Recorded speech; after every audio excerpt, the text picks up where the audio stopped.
Come on, guys, duh. It's a cryptocurrency investment and a political talk radio. Of course, it's opinions. Computers are online. I'm gonna start loading software. 5, 4, 3, 2, 1. Welcome to the Call to Freedom. Broadcasting live from Vertcoin Studios on LRN FM. You're listening to Will. You will listen to every damn word I have to say! And Aria. Be afraid. Be very afraid. Stay tuned for political talk and everything crypto. That's right. Broadcasting internationally on our Bit Plus Network satellite. This is The Call to Freedom. All right, let's boot it up. That's right. Welcome into the Call to Freedom here on LRN.FM. We are broadcasting live from our Horizon.global studio here in beautiful Keene, New Hampshire. It is a hot day again here in the Shire. Spent most of it out in the heat under a big 10-foot by 20-foot event tent. How did that go? Hot. Yeah. Well, I spent most of it driving.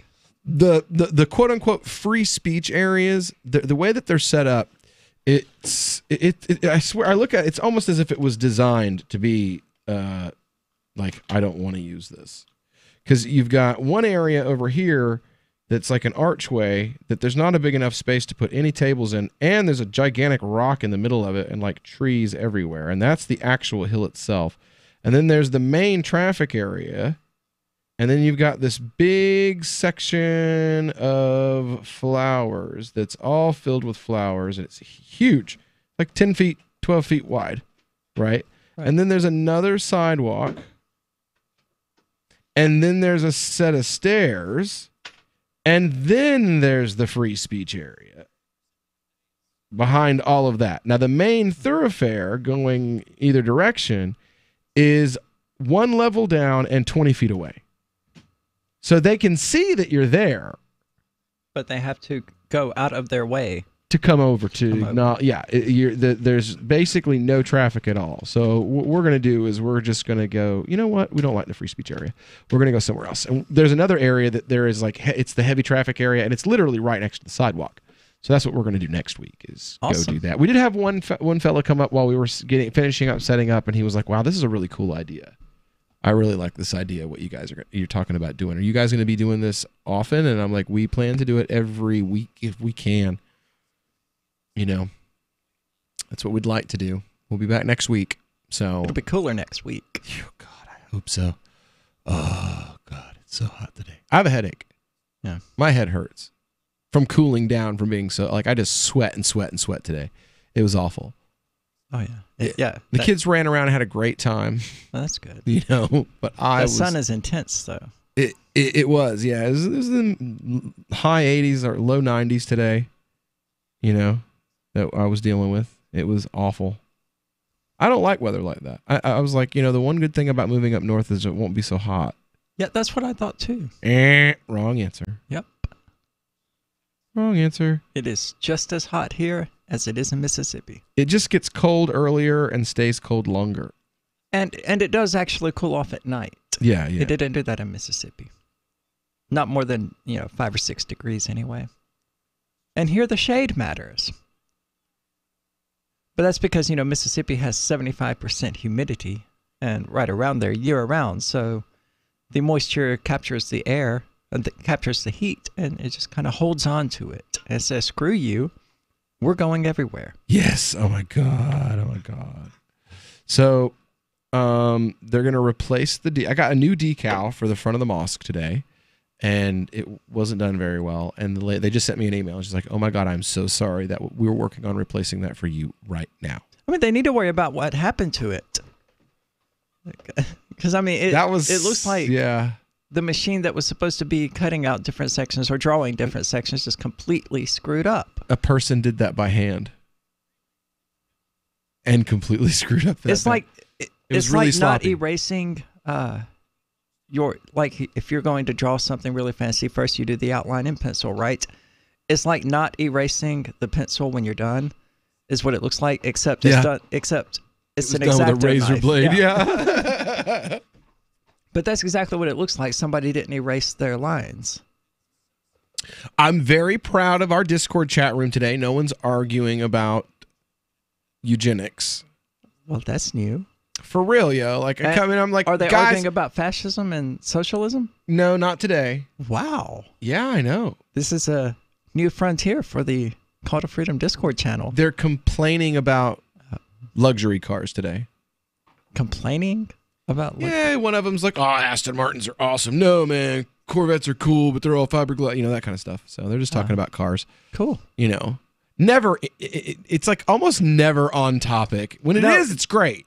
No, our channel is like where they go to just talk about whatever. Even though we have, it's called Off Topic and General Chat. They're awesome. They're for people. Well, I love that our channel gets the traffic. So, I mean, right. It doesn't bother me. I'd like it more if they were actually engaging with the show. I would like that too. I mean, we get that on Twitch. It's usually nasty comments. Yes, idiots on Twitch. But they do engage. Yes, they do. Technically. Thank you for the content and the dedication to liberty. There was a little bit of chat, and there she was like, I just came in and I have no idea what's going on. And I was like, well, then sit here and learn for a minute. It's like, yeah, but the education system sucks. And I'm like, sit here and learn for a minute. What are you referring to? Somebody yesterday that came in, when we were talking about Saudi Arabia, they were like, I'm totally lost. I have no idea what's going on. Yeah. Oh, we got to get a Wednesday co-host. It's Wednesday, right? Yeah. Yeah, we got to get... That chick was supposed to come on, and she's asked me about it 4 or 5 times. I'm like, whenever you want to come on. And then, for real, yo. Then she'll ask me again 2.5 weeks later, when am I going to be on the show? Like, whenever you want to come on. Yeah. We want you on Wednesday nights. Yeah, just pick a day. Pick a Wednesday and let's go. Let's get this on the road. So I did get... homeless people could wander in here, and we'd put them in the chair and be like, hey, tell us something. We're going to do that tomorrow.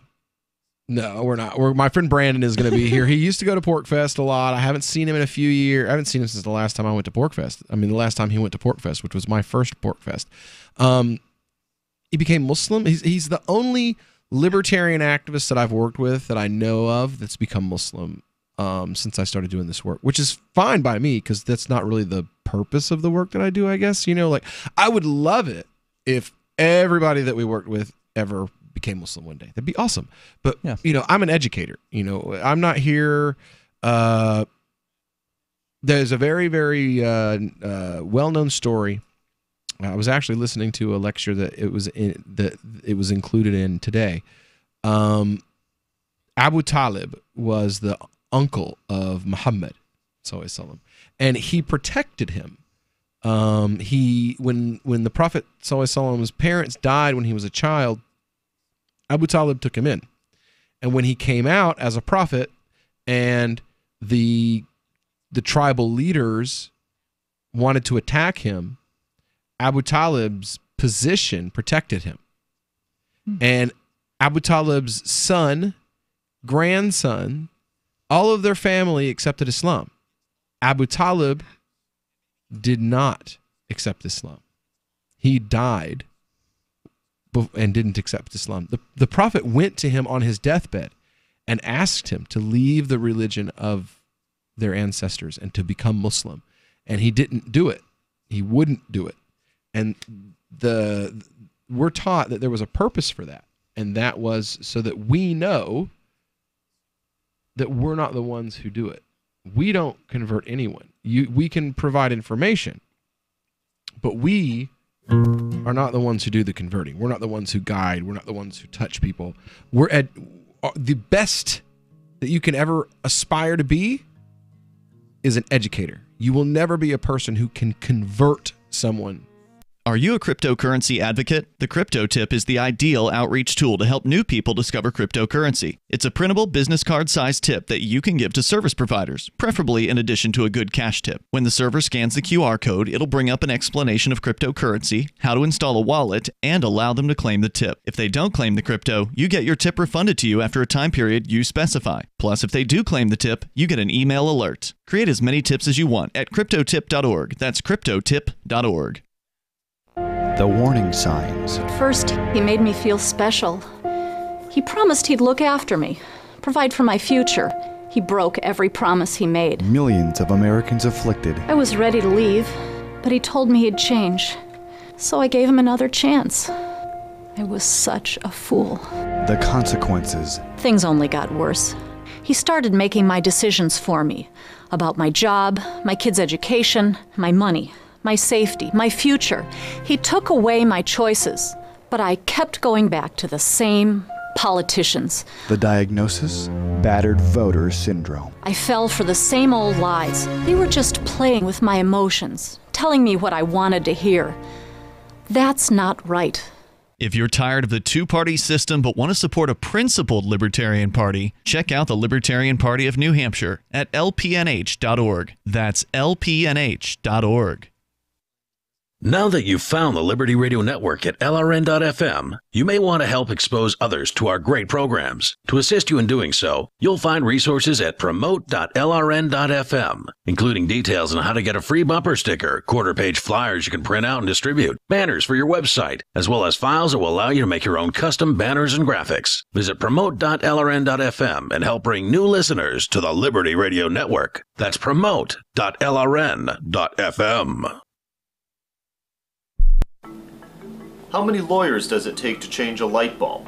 None. They'd rather keep their clients in the dark. There are too many lawyer jokes to count. However, there are some lawyers with more noble intentions. At the Institute for Justice, we bring the light to our clients. We are a non-profit public interest law firm with clear values and principles. At IJ, we fight for those whose most basic rights are denied by the government. Visit our website today at ij.org. LRN.FM is proud to announce our official listening apps for Android and iOS devices. Now you can easily tune into our streams anywhere, anytime on your smartphone or tablet. Just visit apps.lrn.fm or search for LRN.FM in the Android or Apple app stores. Please download, rate us 5 stars, then share the link on your social media and let your friends and family know how you're listening to LRN.FM. Download it now, free at apps.lrn.fm. Why did you move to the Shire? I moved here to the Shire because there's other people around who take liberty just as seriously as I do. I moved to the Shire because I saw videos of people challenging authority and thought that I could get support myself. It called to me, like, do this right now. I wanted to be around people like me who got it. And once I got here, I knew there was nowhere else that I wanted to be. I've always wanted to change the world. So I moved to the Shire to join people who were actually working towards doing the same thing. The people here are awesome, loving, and positive. It was for the adventure and for the feeling of something important is happening here. And I just wanted to come to sort of be part of that. Visit ShireSociety.com to read and sign the Shire Society Declaration and learn the reasons why, if you love liberty, you should immigrate to the Shire. Plus, add yourself to the Shire map at ShireSociety.com. That's ShireSociety.com. Some of our live shows are streamed in HD on Twitch. Please follow and share at twitch.lrn.fm. That's twitch.lrn.fm. You are listening to the Call to Freedom on LRN.fm. Unasikiliza wito wa uhuru katika LRN.fm.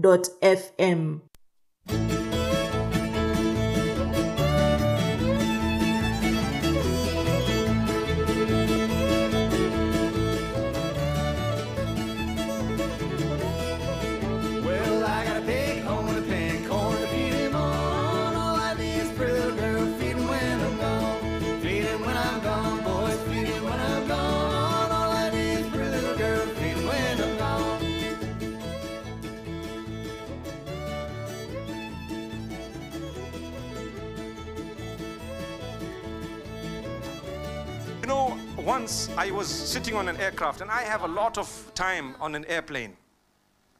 And I had an atheist sitting next to me, and we were talking about faith, and he said, "You guys are very bad. The Muslims," I said, "No, you get good and bad in every faith." He said, "Not Islam." I'm saying, "What do you mean?" He said, "Islam, everyone's bad. You believe in Quran?" I said, "Yeah, Quran, we believe in Quran." He says, "This Quran, it's got bad things in it." I said, "What?" He says, "You know, it says that anyone who's not a Muslim is going to hellfire. That is very bad. You guys are filled with hatred. You guys..." I said, "Brother, you don't believe in hellfire. Why are you worried?"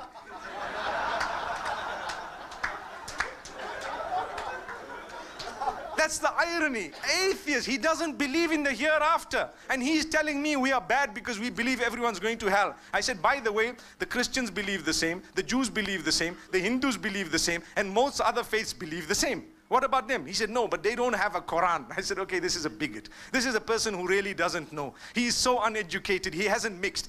I learned more about other faiths and inclinations and different types of people when I traveled the world. Subhanallah. So welcome back into the Cult of Freedom here on LRN.FM. That's a voice we haven't heard yet.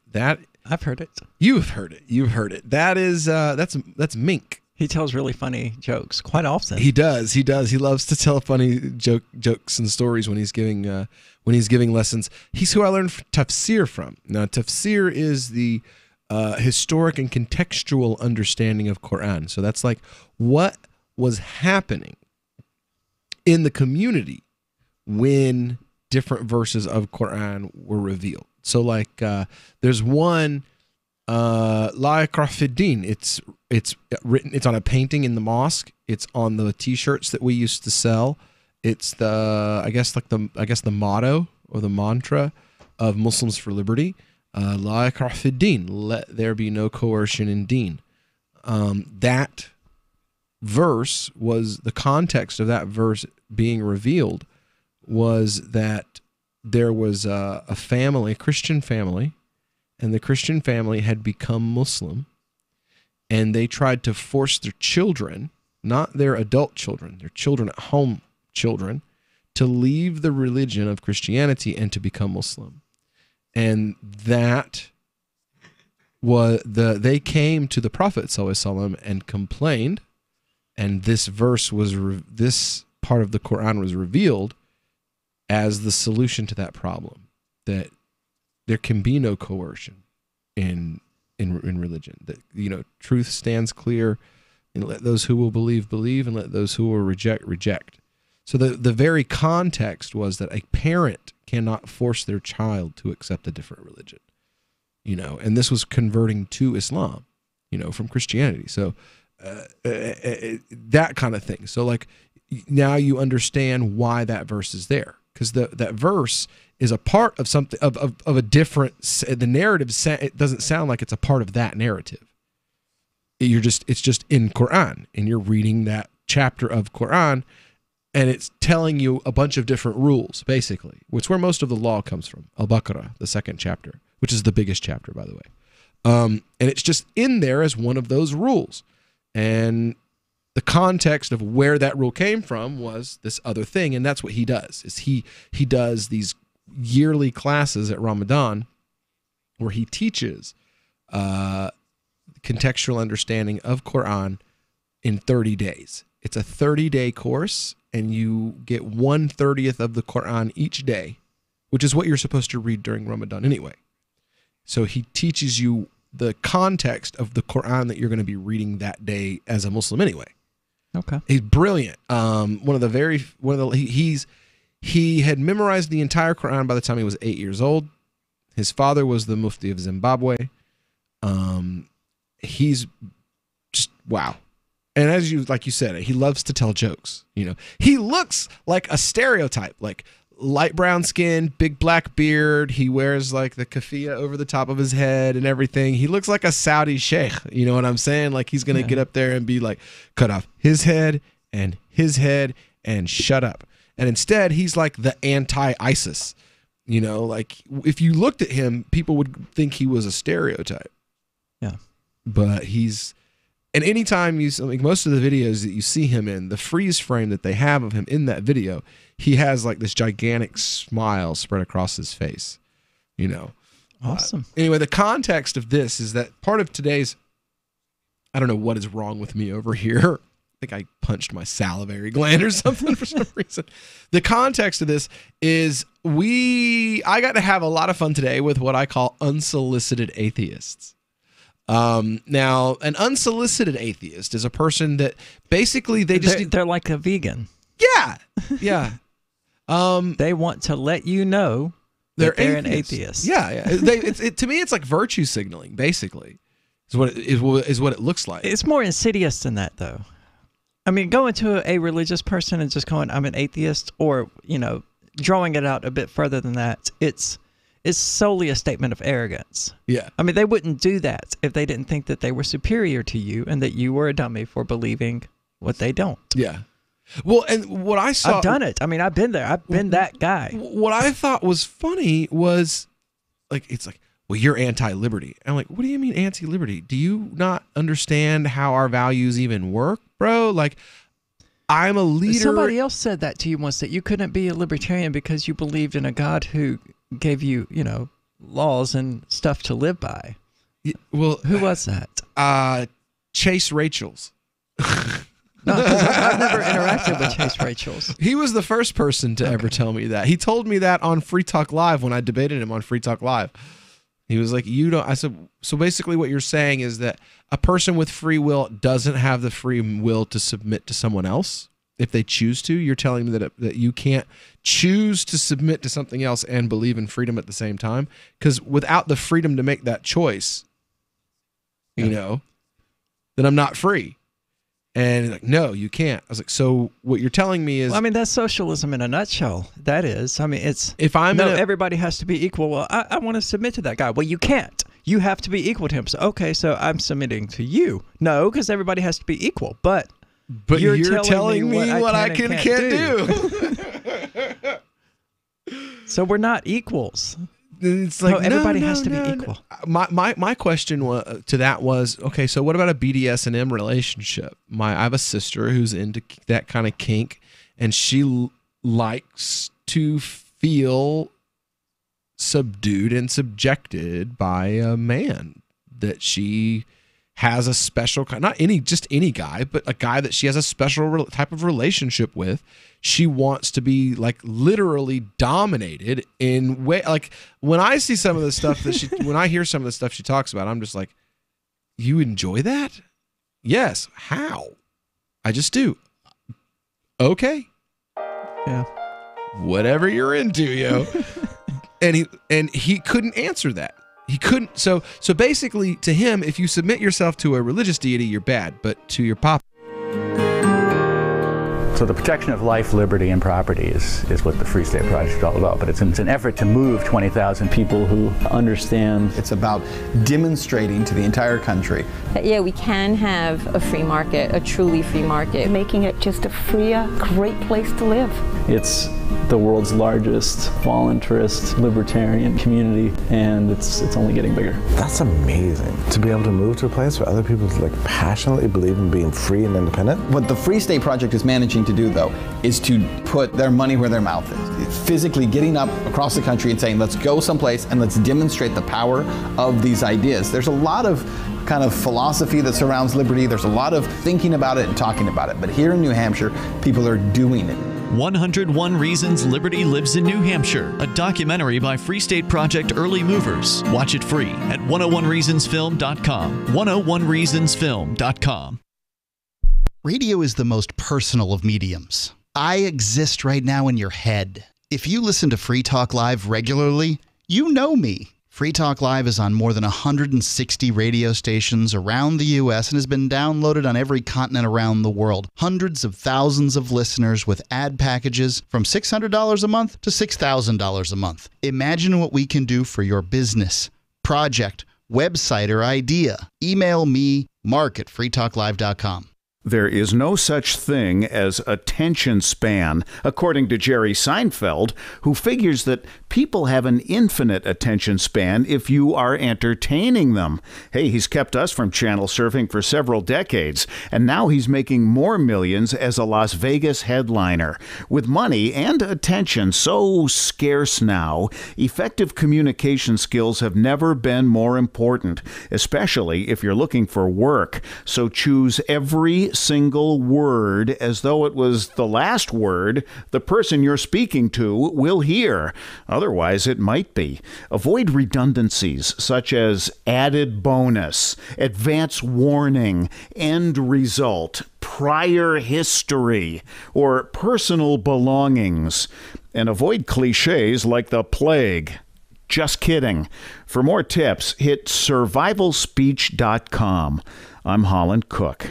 There are lots of ways to listen to Free Talk Live. Our podcast has been around since podcasts began, and now the FTL feed is loaded with content besides our full show archives. Did you know that we make it easy for you to customize your podcast subscriptions? We have different feeds, one that includes only our full shows, one with just the Daily Digest, and one with just the Edgington Post. You decide what you listen to. It's quick and easy to customize your feeds at feeds.freetalklive.com. That's feeds.freetalklive.com. Catch the Call to Freedom at its new time, weekdays from 4 to 7 p.m. The Call to Freedom is the only live drive-home call-in show in the U.S. with a segment devoted to cryptocurrencies. Crypto Hour, brought to you by Helium.com, live from Vertcoin Studios in New Hampshire. Learn about what makes cryptocurrencies so great and why you should care about them. Updates on new coins and ICOs, and warnings of scams. Plus, hear from traders, whales, developers, and big names in the crypto world. You can also win crypto coins or tokens every episode. Just listen for the faucet sound and be the 5th caller to get free Dash, Litecoin, Vertcoin, Verge, or other cryptocurrencies. The Call to Freedom with Will and Aria, featuring Crypto Hour. Broadcast internationally through our BitPlus network satellite. Weekdays from 4 to 7 p.m. on LRN FM. Love what we do? Please help support our international satellite channels at patreon.lrn.fm. That's patreon.lrn.fm. You are listening to The Call to Freedom live on LRN.fm. تستمعون إلى نداء للحرية مباشرة على LRN.fm.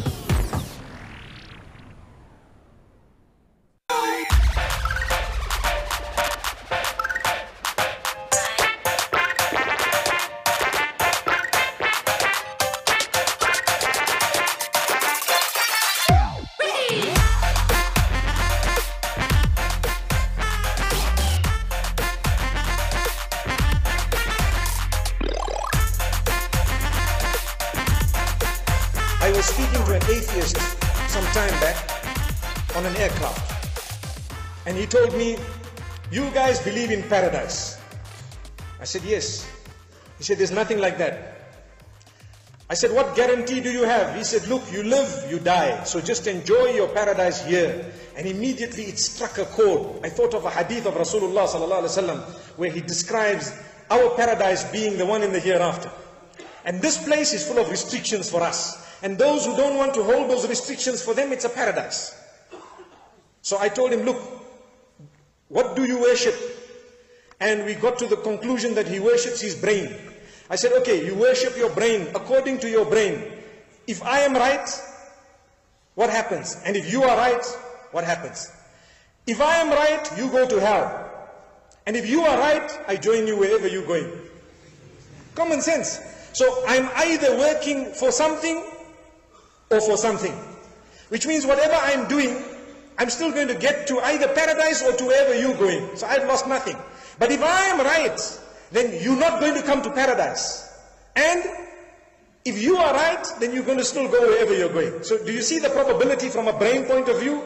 He looked at me, he says, "You're a nutcracker." That's what nutcracker means. His brain is now cracked. That's what it means. May Allah protect us, really. So common logic will tell you you're a fool if you think you're going to die and you're not going to go somewhere. Welcome back into the Call to Freedom here on LRN.fm. We've been talking about, basically unsolicited atheists, people that you kind of run into either in social media or in real life who, they just need to it's much less common in real life. You just need to give you their unsolicited opinion about whether or not you have a belief. That's the last one is the paradox that I don't understand. Is like, if you don't believe in it, why do you care so much? Well, I can why speak do to you that. care so much? I mean, I know I don't care now, but I did once care considerably, to the extent that I spent. I mean, Anarchist Shemale started out as half focused on atheism. Well, it wasn't Anarchist Shemale then; it was known as I over E, but it was the same basic thing. And half of my time was spent arguing with theists and writing anti-religious posts.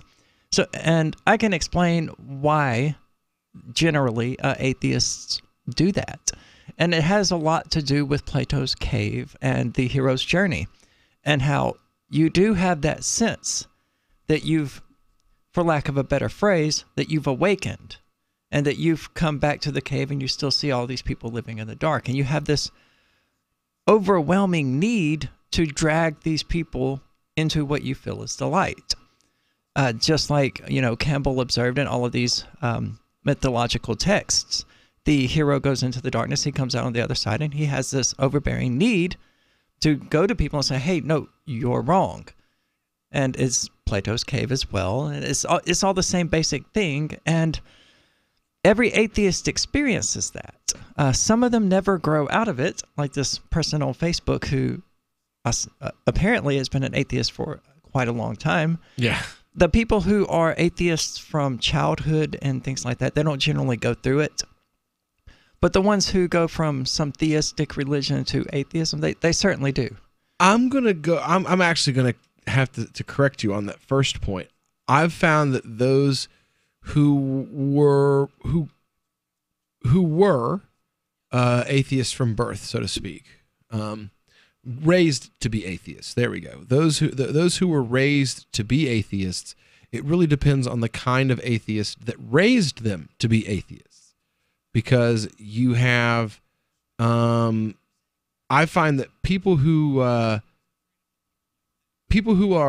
born atheists, but they have parents that are activist atheists. You know what I'm saying? Yeah. The like, no, we're gonna make the school do those kind of atheists that like their life is built around enforcing atheism.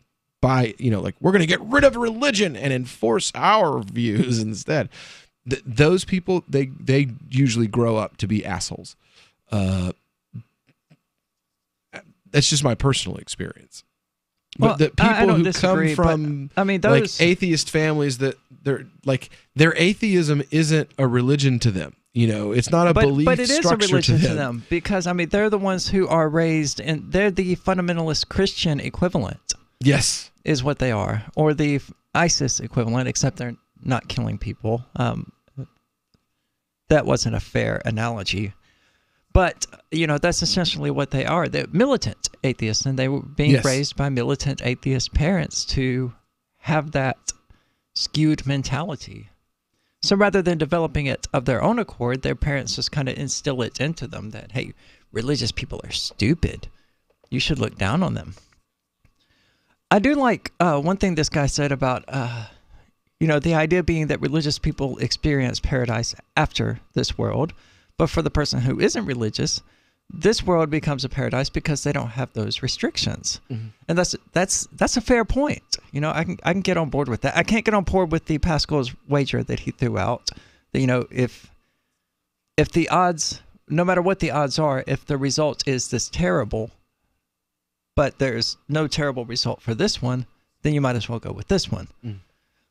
That's not a convincing argument for me. But the idea that, the non-religious person gets to experience paradise in this world because I'm not limited by refrains saying, hey, you can't do MDMA and sleep with a bunch of people.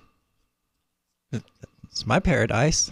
So he's got a good point. And I like that. I'm not surprised that the atheist was described as worshiping his brain, because that's ultimately what they do. They worship the self. Yeah. And that's why so many of them end up being liberals, because they hold themselves to be the highest power in the universe, and anyone who does not fit their mold is lesser and needs to be ruled over, because they're the one true savior, the one true herald. Yes. Absolutely.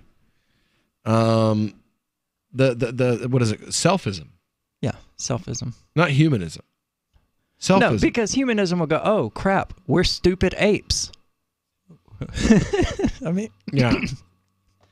Whereas selfism is, I am glorious. Yes, yes. Well, I mean, and we're seeing that it's moving into the religious realm. You had I gave a sermon in New Haven back in July, and I just couldn't think of what to talk about. And I got a call about. I was reminded about something that had happened to Imam Zaid Shaker, who's been on the show a few times, and he had spoken out against feminism, and he had been attacked. And one of the articles that he was addressing was this article that was written by she's a Muslim feminist, and she says, I don't love the prophet. I don't think I should have to, even though the religion is like that's central to the That's religion. like being a Christian. I don't love Jesus, and I shouldn't. I don't think I should have to. Because Exactly. Jesus had a penis. Yeah, exactly. He was an authority figure, and he was a male, so I just see him as any other authority figure and male. But you know what? And this is how she ended it. She goes, "But if I ever did meet him, then I probably might wake up with the big white willy in my mouth. I wouldn't. Or I big wouldn't. brown willy. Don't do that. I wouldn't. You know what? I wouldn't ask him really. I don't think about the goings on of the universe and the secrets of creation or any of that. You know, I might. That is the one thing I would ask. I would challenge him about the fact that he was a man in control and the things that I find problematic that he had said. And then, of course, I'd leave plenty of time for him to ask me about me because I'm simply fascinating.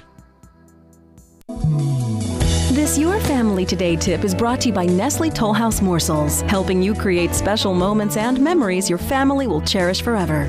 Visit us at tollhouse.com. You may bake for birthdays and holidays, but why stop there? Sweeten up the rest of the year by designating monthly dessert days. Treat your family to one of their favorites or surprise them with something new. Either way, you'll create a tradition everyone will love. For more tips like these, visit us at parenthood.com/yourfamilytoday. Is spreading the message of liberty, cryptocurrency, and peace around the globe worth $2 per month to you? As you may already know, in addition to our internet feed, LRN.FM broadcasts on free-to-air satellite across North and Central America, as well as Sub-Saharan Africa. And we've been available on satellite for free 24/7 since 2010. The LRN.FM free-to-air satellite signal is reaching some of the most oppressive regimes in the world, and there's no doubt our ideas are making an impact. You can learn more about the channel's impact by watching the 3-minute video at fund.lrn.fm. If you'd like to help free minds globally with our ideas of liberty, cryptocurrency, and peace, you can donate as little as $2 per month via fund.lrn.fm. You can help us continue and expand our satellite broadcast to multiple continents. Visit fund.lrn.fm today, and thank you for your help. Don't forget to share the link on social media. That's fund.lrn.fm. LRN.FM now has a Discord. Discord is a free text and voice chat platform, and we now have our own server with a bunch of channels at discord.lrn.fm. You can join other listeners as they chat about various things during our live shows, or anytime, day or night. Discord software is available cross-platform, so you can have it on whatever device you want and take your chats anywhere. Join our Discord at discord.lrn.fm. That's discord.lrn.fm. What do you shop for that you could otherwise buy at Amazon? Pretty much everything, right? Amazon has competitive pricing and they deliver, and that's a big plus. If you could plan ahead in your shopping, would you be interested in saving up to 33%? There's a catch. You have to do your shopping in Bitcoin. But imagine those savings. It's like a huge raise. All you have to do is go to saveatpurse.com. We've saved thousands, and you can too. Plan ahead and save. Saveatpurse.com. Did you know you can get news updates about what's happening with the Liberty Radio Network delivered in the way you prefer? You can sign up for our email updates at updates.lrn.fm. Plus, you can stay in the loop by joining our Facebook profile at facebook.lrn.fm or follow us at Twitter at twitter.lrn.fm. It's all free, so sign up now at updates.lrn.fm for news updates delivered to your email box, facebook.lrn.fm to follow our Facebook page, and twitter.lrn.fm to receive our tweets. Hi, I'm Derek J. I don't want a politician to represent me. To me, government is the idea that one group of people can coerce everyone to comply with an edict or face increasing punishments up to and including death. Despite perhaps the most noble of intentions, the best government services are a far cry from what could be provided for by voluntary interactions. Besides, the people who call themselves the government wage wars and put peaceful people in jail for crimes involving no victims. If Starbucks used some of its money to drop bombs, I wouldn't shop there. So why would I support the American empire? The empire does not require my consent. Derek J's Victimless Crime Spree. Watch it for free and order the Director's Cut DVD at victimlesscrimespree.com. That's victimlesscrimespree.com. This is the Liberty Radio Network, broadcasting the latest liberty-oriented audio content 24 hours a day at LRN.FM. This is Angel Clark, and you're listening to The Call to Freedom on LRN.FM.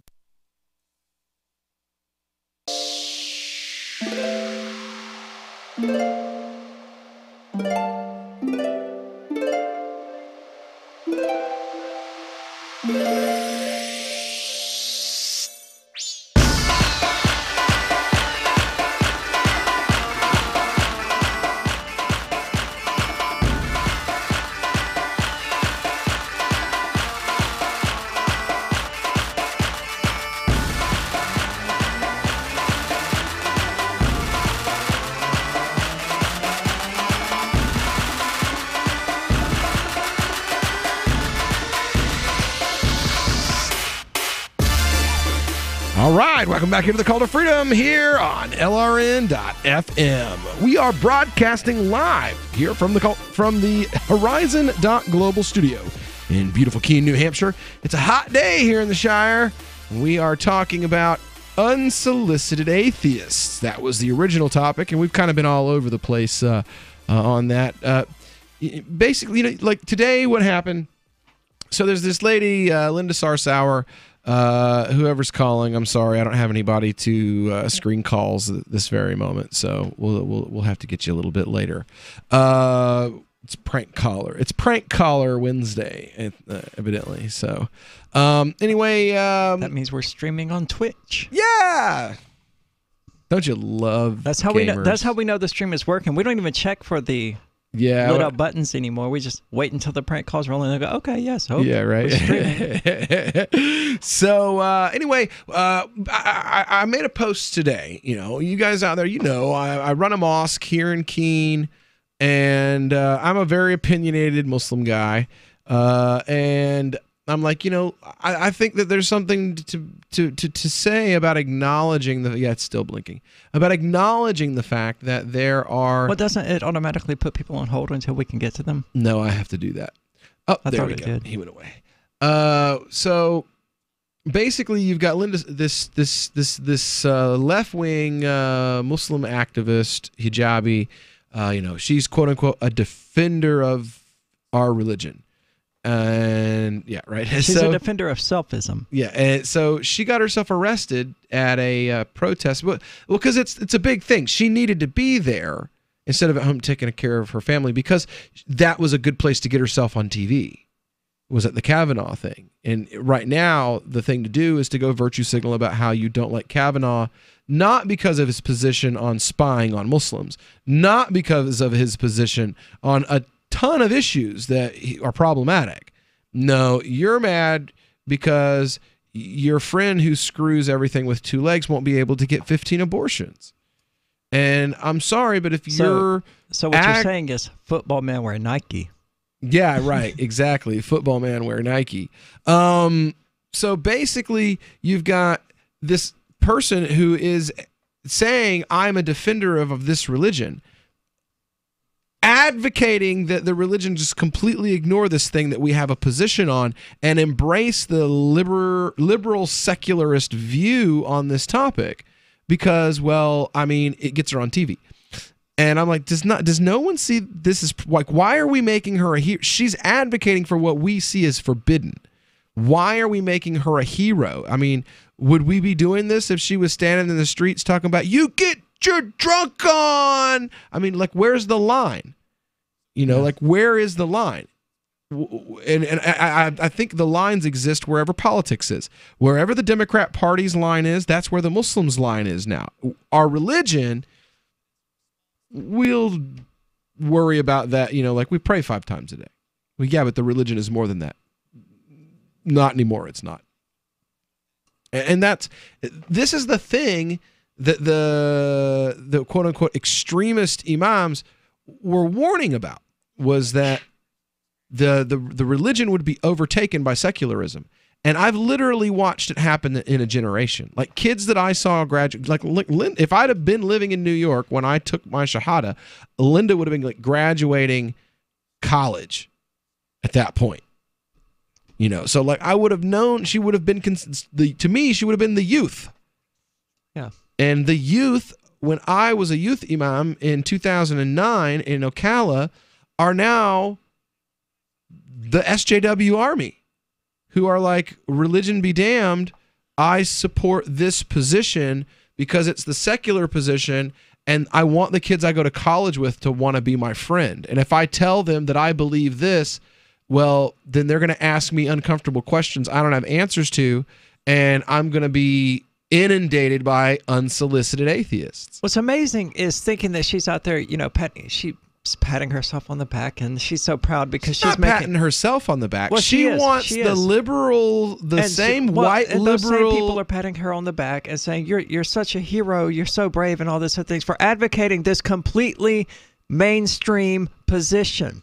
It's like the people who patted themselves on the back for going on Twitter and being like, I support LGBT rights. Like, great, congratulations. You stood up and said that to a room full of people who agree with you. Right. Now, why don't you step outside of your echo chamber and do something that matters? Not that she should be doing this. She mocks me for going to anti-Muslim events and speaking there. Like I wade into the lion's den. I go where I know I'm not liked and I'm not wanted, and say, here's why you idiots are wrong. She goes and sits and holds hands and sings Kumbaya with people who will, in all honesty, I don't believe they like her either. She's a tool. Exactly. And once they see, there's going to be a point where she says no, and then she's going to be literally Hitler. Yeah.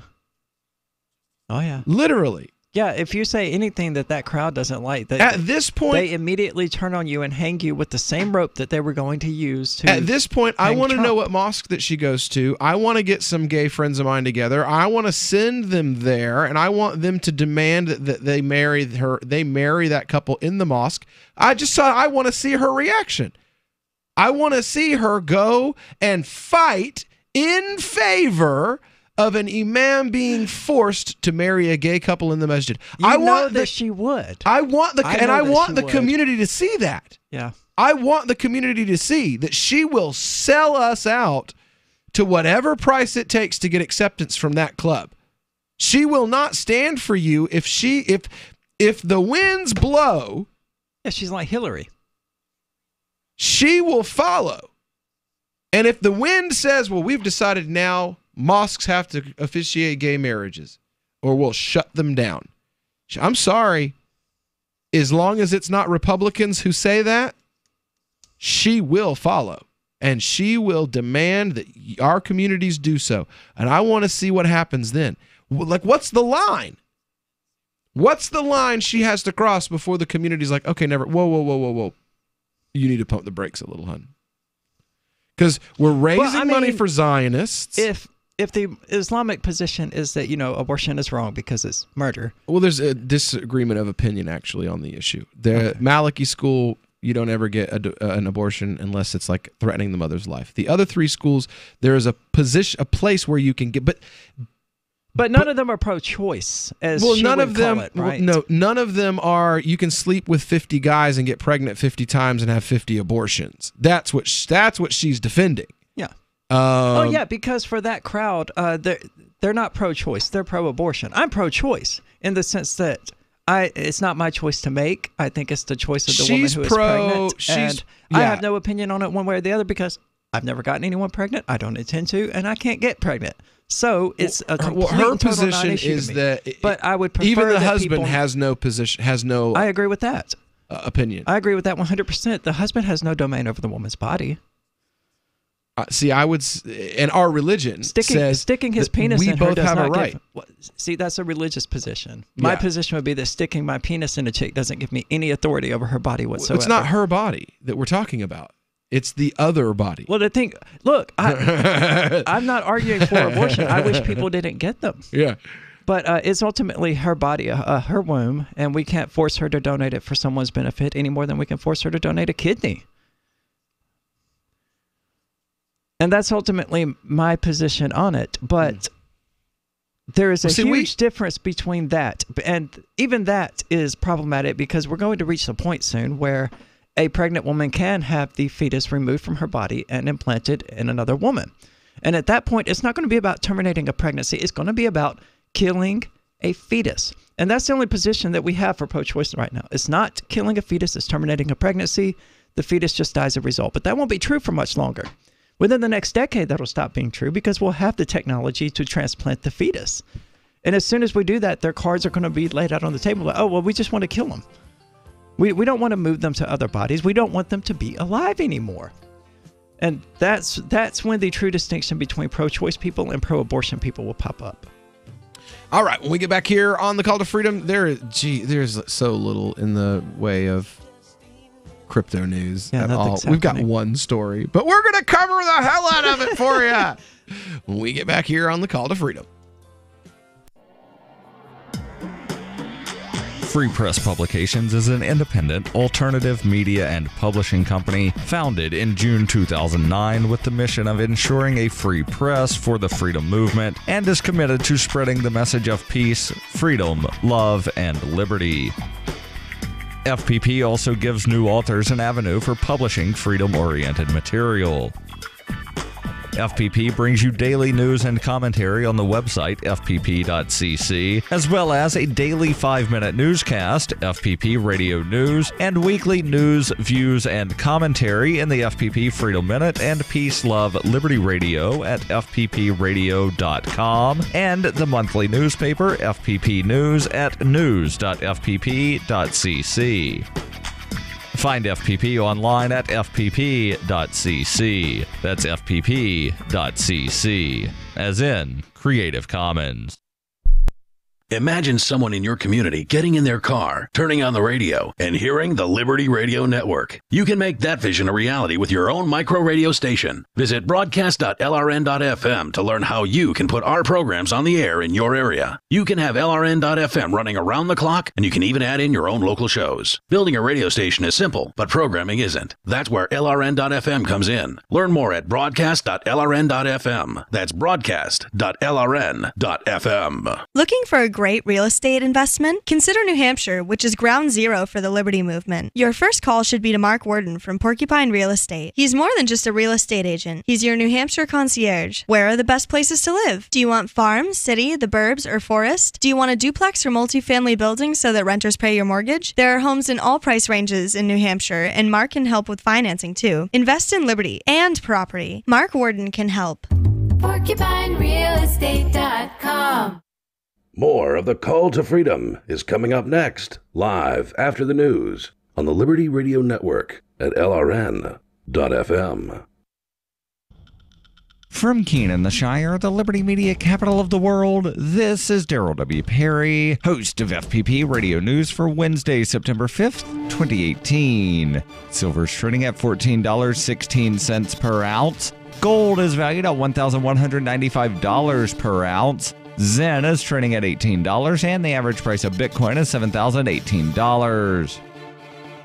Antiwar.com reports on a visit Tuesday with U.S. Special Representative for Syria James Jeffrey. Turkish Defense Minister Hulusi Akar demanded that all Kurdish militant factions leave Syria immediately and permanently. This is roughly in keeping with Turkey's general hostility towards Kurds in general and the YPG in particular. They have never before explicitly called for the Kurdish factions to abandon Syria entirely, however, and it's not clear where they'd conceivably go. The timing is also strange, as Turkish officials have been exclusively focused on the Idlib province lately, not the Kurds, and the meeting with Jeffrey was supposed to be a chance for Turkey to push the U.S. to intervene in Idlib to save Turkish-backed rebels. Turkey has been pushing for the U.S. to distance itself from the Kurds, especially the YPG, throughout the Syrian war. With the YPG controlling substantially all of Syria's northeast, there is no realistic possibility they'll leave the country outright.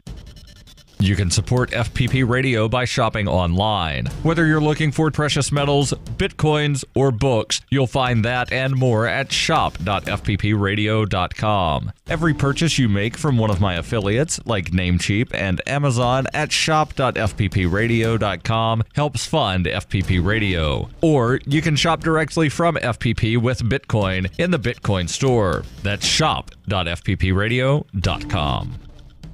UPI reports the FBI recovered a pair of ruby slippers worn in the 1939 film The Wizard of Oz after they were stolen from a Minnesota museum. On Tuesday, the U.S. Department of Justice said the slippers were recovered as part of a sting operation in Minneapolis earlier this summer after an attempt to defraud and extort the Markel Corporation, which owns the slippers. Jill Sanborn, special agent in charge of the Minneapolis division of the FBI, said, "At the heart of nearly every art crime, we see greed woven into the fabric of the scheme. Greed to take it and greed to profit from its return. Dorothy's slippers are a treasured piece of Americana, and we are hoping members of the public can help us better fill in the details that will finish the script of this mystery so we can hold accountable those who were behind the scheme." The DOJ said the slippers are one of 4 known existing pairs worn by actress Judy Garland in the film and hold an estimated value of millions of dollars if sold at auction. The pair recovered by the FBI were known as the traveling pair and were stolen from the Judy Garland Museum in Grand Rapids in 2005. They weren't located until 2017 when the Grand Rapids Police Department reached out to the FBI for assistance when a plot to extort the Markel Corporation emerged. After the slippers were recovered in July, the FBI brought them to the Smithsonian's National Museum of American History in Washington, D.C., where conservators examined them to confirm their authenticity. The FBI has identified suspects, and investigators have called on the public for assistance identifying all parties involved in the initial theft and extortion attempt.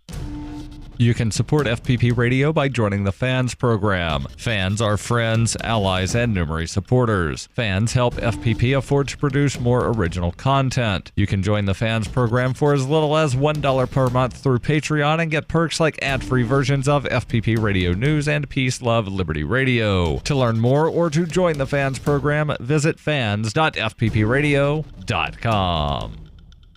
Reuters reports President Donald Trump blasted CNN and NBC News yet again in a tweet on Tuesday, criticizing NBC's handling of a story on movie producer Harvey Weinstein and suggesting a look at their license without specifying exactly what he was calling for. Trump has frequently criticized the U.S. news media for what he has said is unfair coverage of him. He wrote in the tweet, which cited the outlet's coverage of Weinstein, "I have long criticized NBC and their journalistic standards, worse than even CNN. Look at their license."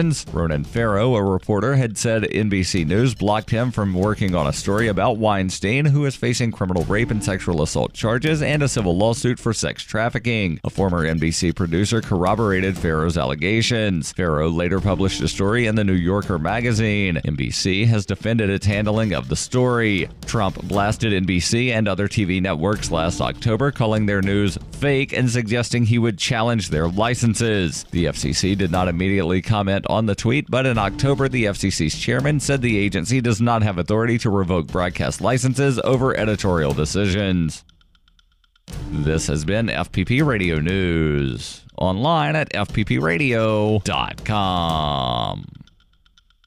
Following today's press conference in which NASA announced its continuing search for a planet capable of supporting NASA, researcher Dr. Kenneth Heiser sat down with Onion reporters to detail their ongoing mission to find a NASA habitable planet. Our objective is to find a planet capable of nurturing not just life, but also a sustained interest in the exploration of the cosmos. Such a planet would need to have water and proximity to light and heat, but also life forms with even the vaguest understanding of the importance of astronomical exploration. Ultimately, this would need to be a planet with organisms that have a genuine interest in expanding the limits of their knowledge. Heiser added that any planet capable of supporting NASA would need to be able to generate a steady stream of financing to meet the agency's $18 billion annual budget. The important thing is we just need to be patient. There's a limitless number of planets in the universe, and eventually we'll find one with the resources to support our work.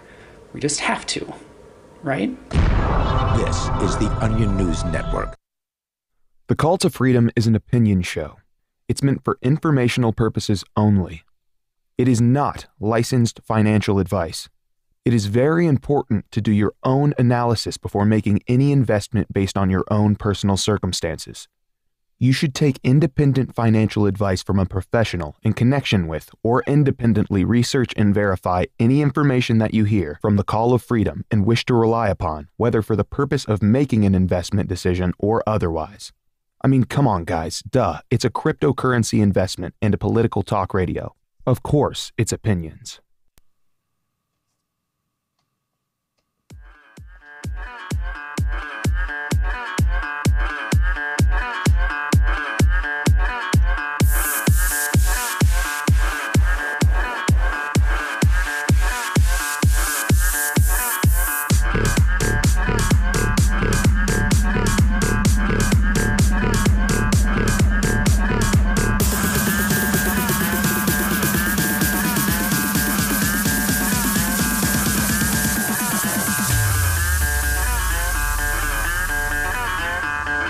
So,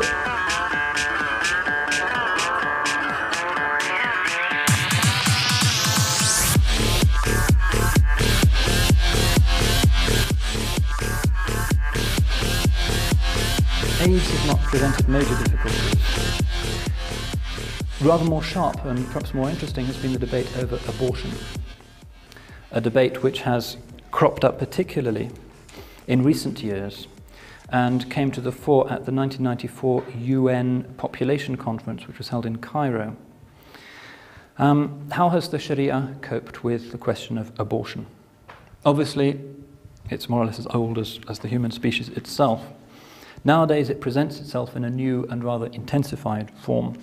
There's a lot of pressure on many societies and families to control birth rates. Also, medical procedures have made it a lot safer than it was in the past, when the operation was often almost as dangerous to the mother as it was to the fetus. Medieval Islamic law discusses abortion in some detail. All of the madhabs agreed that a fetus with a soul had exactly the same rights as any other human being, so that in Islamic law, a miscarried fetus with a soul has to be given a name, and it has to have the full funeral prayer over it, and it has to be given a normal Muslim burial in a proper graveyard. The question was, what defines an ensouled human being? And most of the jurists held that the moment of ensoulment, nafh ruh, which is the Quranic term, the breathing in of the spirit, when God breathes the soul into the child, takes place in the 16th week of pregnancy. And the usual proof text here is a hadith that runs, "Each one of you has his creation gathered in his mother's womb for 40 days. Then he becomes a clot for a like period. Then he becomes a piece of flesh. Then God sends the angel who breathes in the spirit." So to these jurists, it seemed clear that abortion before that age, before the 16th week of pregnancy, is actually halal. It's permissible, although it may not be performed if it endangers the life of the mother. The jurists compare abortion to violence, abortion to the crushing of a date stone. They say if you crush a date stone, that's not the same as uprooting a palm tree. There's no moral equivalence. There's an exception in the Maliki jurists who say that the ensoulment deadline of 16 weeks can only be inferred from this hadith, but the issue is so fundamentally important that one needs more solid evidence, preferably something from the Quran, and as that's not forthcoming, abortion at any age must be prohibited entirely. There are secondary arguments in Islamic law over whether the abortion has to have the consent of both parents. Most jurists say yes, it does, but the Hanafis say, for instance, that a woman is entitled to abort a fetus without her husband's permission. Once ensoulment has taken place, an abortion is only permissible if the pregnancy endangers the mother's life. So that's the classical position. Number of books which you can look at, quite interesting ones on the subject, if you want to learn more. So medieval Islam has a fairly clear-cut set of answers on abortion. Basically, they followed him. They're in doctor's suits with abortion. The Warner Brothers was so disturbed by this that they covered it over. Now this has no shock value for people in the West. But in those days, it had shock value. But this was an album cover that they chose because they believed in free sex. Free sex necessitates abortions because people get unwanted pregnancies. Right? This is khutawat al-shaytan. That's how he takes people. That's why Allah says, وَبِالْوَالِدَيْنِ إِحْسَانًا, right? Allah says, وَلَا تَقْتُلُوا أَوْلَادَكُمْ خَشْيَةَ إِمْلَاقٍ. Don't kill your children out of fear of poverty, but then, وَلَا تَقْرَبُوا الْفَوَاحِشِ. Don't go near the fawahish that will make you want to kill your children. So there we have two opinions. You've got Abdul Hakim Murad, who is giving basically a response that discusses all four schools' opinions. And then you have Imam Hamza saying, you know, as a Malik, he's saying, you know, that this is this because of this. You know, it's a chain of events. You know, like what's the percentage of abortions that are done basically as a form of birth control versus this. It's always the rape and incest argument. You ever notice that? Like that's yeah, where because people it's so much defer. harder. I mean, that's their trump card. You know, it's hard to tell someone that you think they shouldn't be able to have an abortion in those cases. Because I mean, it's the equivalent. I mean, in their eyes, in the eyes of that whole side of the owl, it's the equivalent of saying, yeah, I'm a Nazi. In 1996, a study, 44 cases of rape-related pregnancy, estimated that in the U.S. pregnancy rate is 5% among rape victims of reproductive age. So 5% of the rapes, but that doesn't tell you what percentage that is of actual pregnancies. 2 to 4%. There we go. 2 to 4%. Yeah, I figured it would be pretty low. Yeah, I thought it was closer to 1. But yeah, but that's the magic bullet. Is well, what about rape? Well, you know, we're talking about like no one says that you shouldn't be able to do that in case of rape, except for the Catholics. And well, guess what? It's like 2%. It's 2 out of 100. Part of the issue here is that we're legislating the matter. I can't believe it's 2 out of 100 pregnancies because there's a lot of pregnancies. There's a lot of incest and rape too. Wow. I mean, way more than people know about. Wow. But totally lost my train of thought. Sorry. I don't remember what I was saying. Well, we were talking about, we were listening to Abdul Hakim Murad talk about the issue is that we're legislating abortion. And I mean, cat's out of the bag, man. The issue, as people libertarians have been pointing out, it's not about legalizing abortion or not legalizing abortion. It's whether or not you want safe abortions or whether or not you want unsafe abortions. Because before it was legal, it was back alley abortionists. And if you outlaw it, they will simply return. So, I mean, it's Pandora's box, and it's open. And you're not going to shove that crap back into it, no matter how much we might like to, we would like to do with the nuclear weapon. It's done. I love how they're like, oh, well, we're good. It's the Republicans are good. Listen, man, the Republicans had the presidency, the Senate, and the House. They could have overturned Roe v. Wade 10 years ago. Yeah, they don't care to. Because then what are they going to beat with the stick? Yeah. It's just like Obamacare, you know. That's the new abortion. Do that if they wanted to. They don't want to. I don't hear the Republicans talking about abortion anymore. Do you?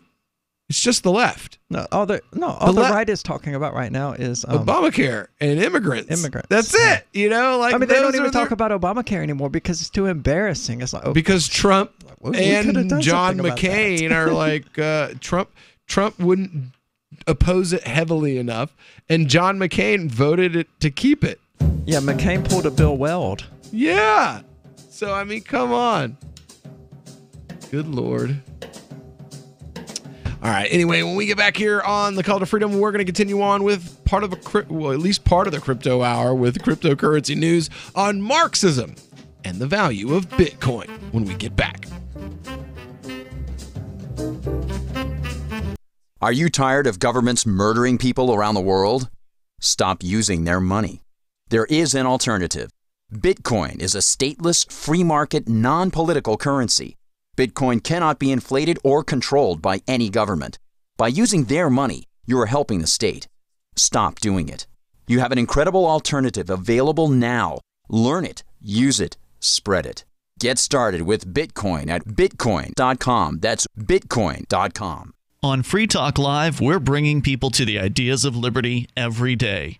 From wrestling superstars like Glenn Jacobs. You guys really are having an impact, I believe. Like I said, a lot of where I am now is due to listening to Free Talk Live. You changed my mind on some very important issues years ago. To random people tuning in on the radio.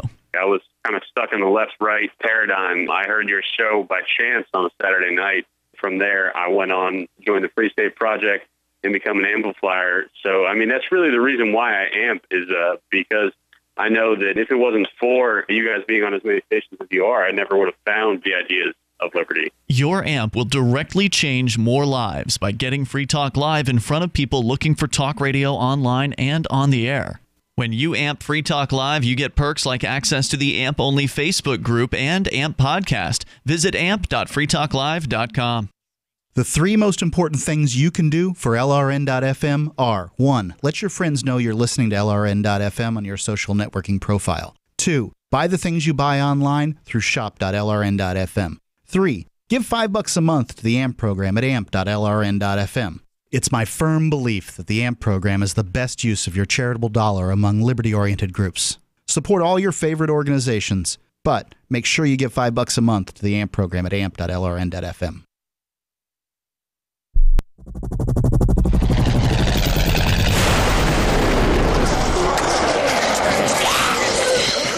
In Survivor Max 2, School Bites, Max must scavenge through a wasteland swarming with the undead. Desperate to find the medicine he needs, he discovers a community of survivors at his former school. Has he finally found the safe haven he's been looking for, or will he discover that school bites?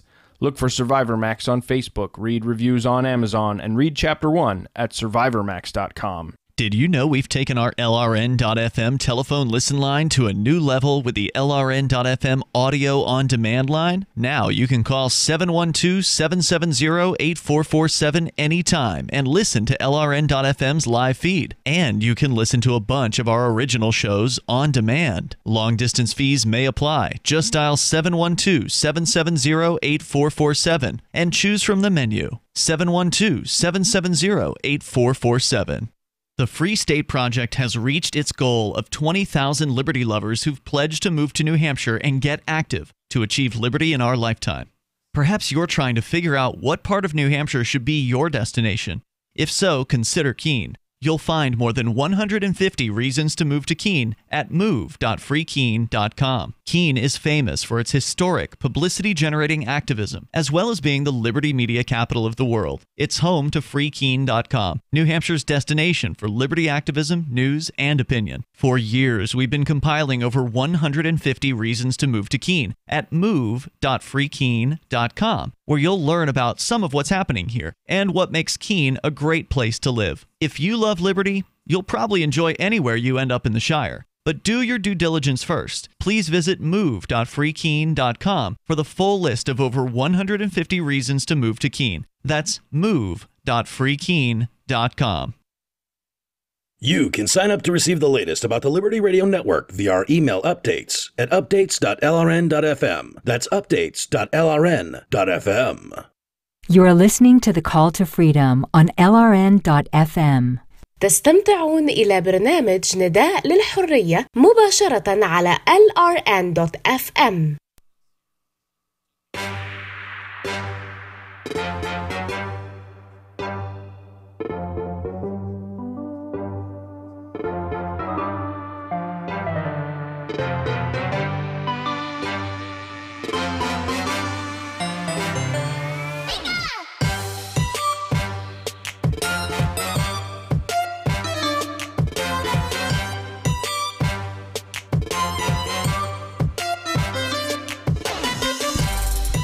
All right, welcome back into the Call to Freedom here on LRN.FM.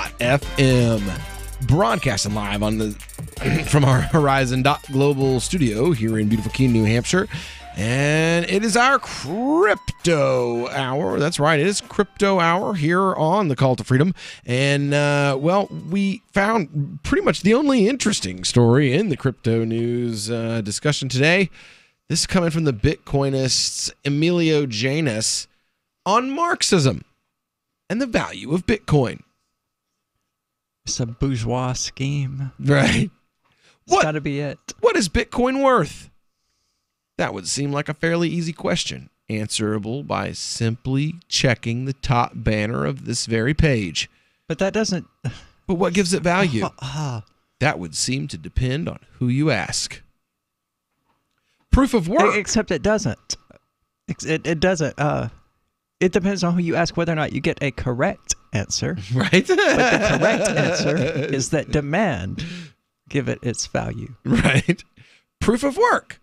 Well, there are some for whom the answer to this, even this question appears simple. Bitcoin has value because there's a cost in terms of processing power and energy usage to mine it. No, right? That's why it has a cost. This is essentially Marx's labor theory of value. Well, then it doesn't apply. And the parallels are drawn in this P2P Foundation article. Marx claims that everything has intrinsic value. That is the dumbest idea I've ever heard. I mean, nothing has intrinsic value. Absolutely nothing. Created by the amount of work, effort, or labor required to create it. So according to this, as long as the cost of mining keeps increasing, the value of Bitcoin will continue to rise. I mean, that might be the most incorrect thing I've ever heard anyone say about anything ever. It's totally foolproof. Well, except the problem is that the labor theory of value is a complete fallacy. Whilst you may price something based on the amount of work it took to create, the actual value comes from something else entirely. There's a relationship between mining costs and the Bitcoin price, but it flows in the opposite direction. Higher price encourages more people to mine. More miners increase hash rate, increase the difficulty of creating blocks, and in turn, increase the cost of mining.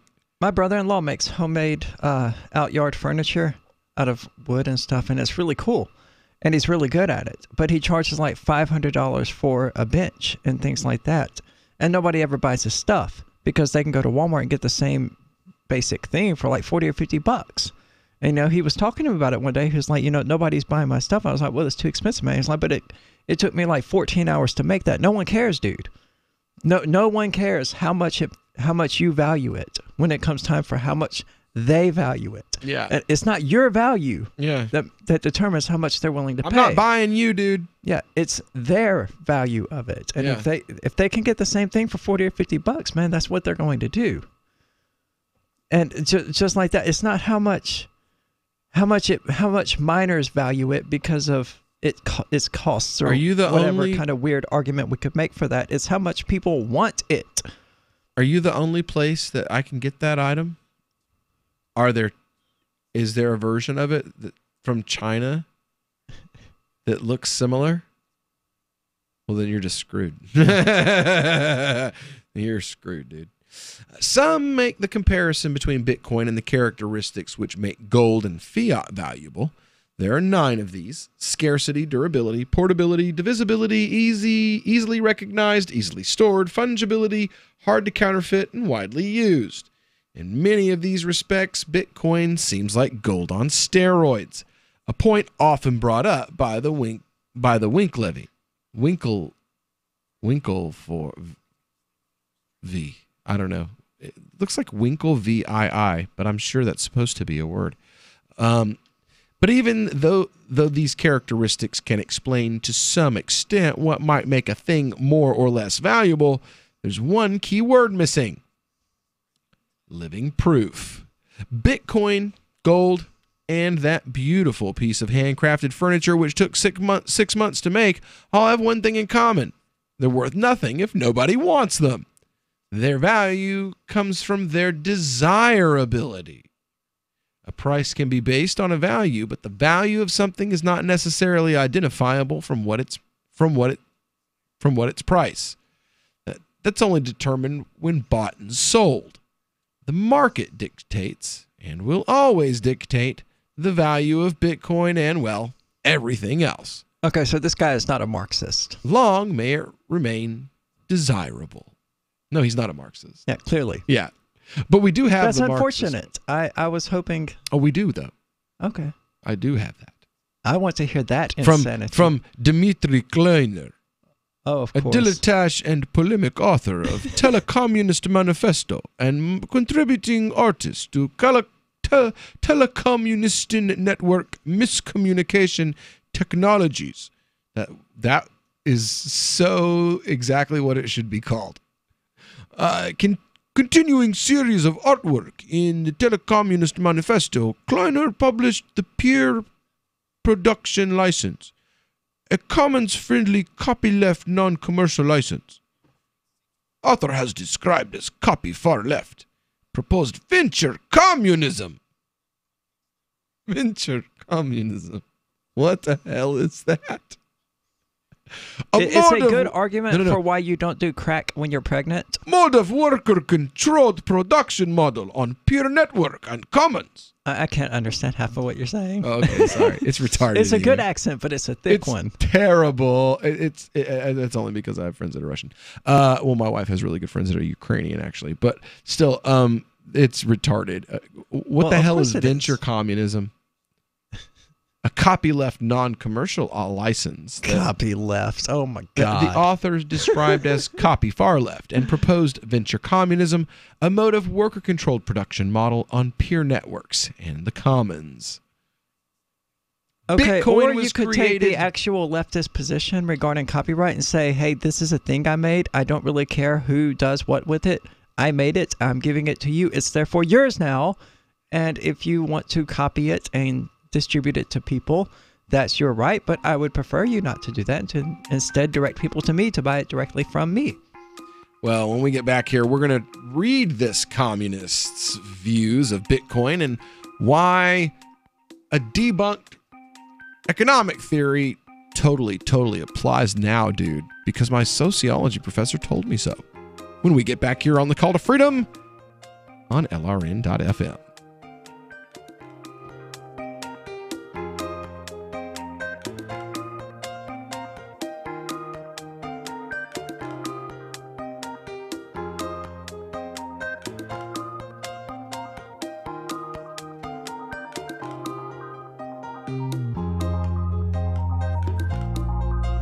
This is Michael Dean from the Freedom Fiends. I've run websites since 1996 and have used over a dozen web hosts in that time.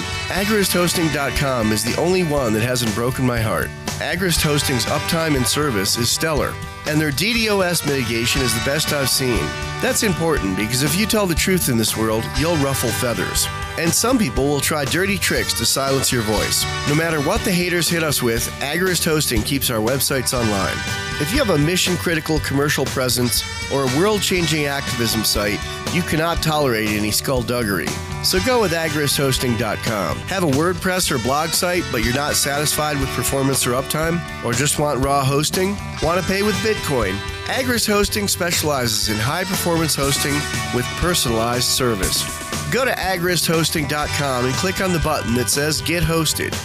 That's agristhosting.com. I love My Magic Mud. I drink a lot of coffee. I had stains on my teeth. Then I found My Magic Mud, and I was told it would remove stains. So I paid attention when I brushed the first time. My Magic Mud is black tooth powder, and the difference it made in my teeth in one application was noticeable. With 4, my teeth were as white as you normal folks out there. Please go to mymagicmud.com and buy a jar. There's 150 applications for $25. You can use Bitcoin, mymagicmud.com. Is spreading the message of liberty, cryptocurrency, and peace around the globe worth $2 per month to you?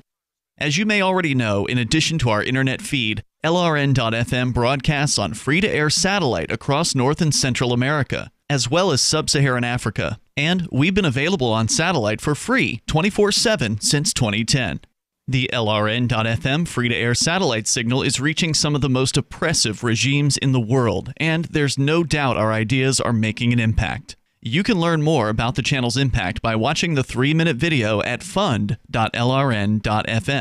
If you'd like to help free minds globally with our ideas of liberty, cryptocurrency, and peace, you can donate as little as $2 per month via fund.lrn.fm. You can help us continue and expand our satellite broadcast to multiple continents. Visit fund.lrn.fm today, and thank you for your help. Don't forget to share the link on social media. That's fund.lrn.fm. Some of you asked, and now we've delivered. LRN.FM's live Keene, New Hampshire studio shows are now streamed in HD on Twitch. Visit our channel at twitch.lrn.fm and give it a follow. If you have Amazon Prime, you get 1 free subscription on Twitch. If you use it on our channel, Twitch will give LRN.FM a monthly piece of your Prime subscription cost. So please watch, follow, share, and subscribe to twitch.lrn.fm. That's twitch.lrn.fm.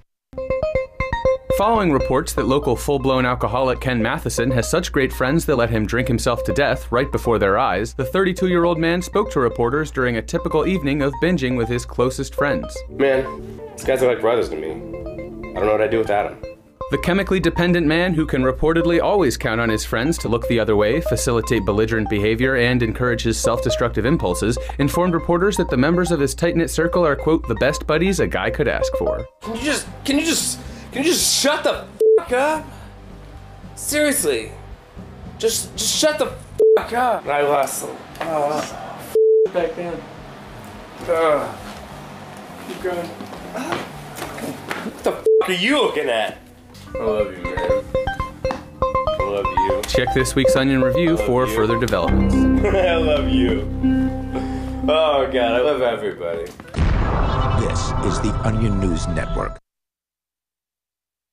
What's up next? Visit the Liberty Radio Network program guide to find out at shows.lrn.fm. That's shows.lrn.fm.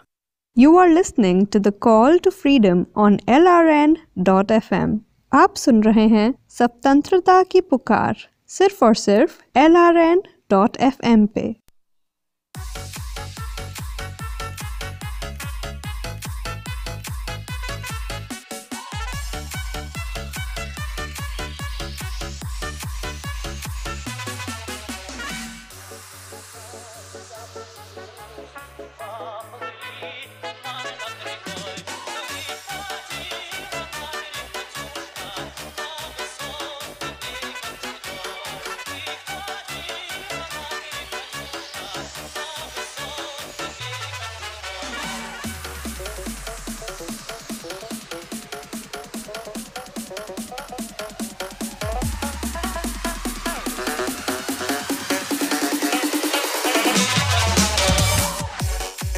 All right, welcome back into the Call to Freedom here on LRN.FM, broadcasting live from our Horizon.global studios here in beautiful Keene, New Hampshire.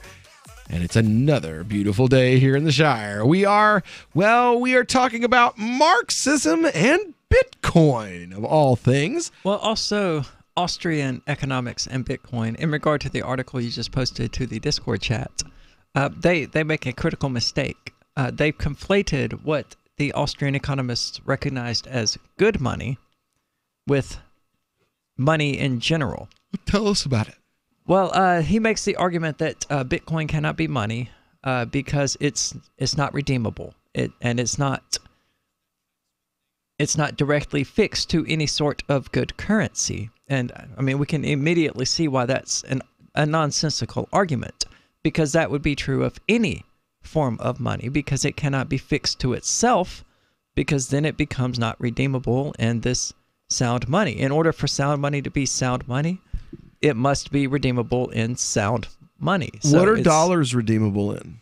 Nothing. Exactly. But the Austrians obviously don't think that the dollar is good money. But the main mistake that he made, anything can be money.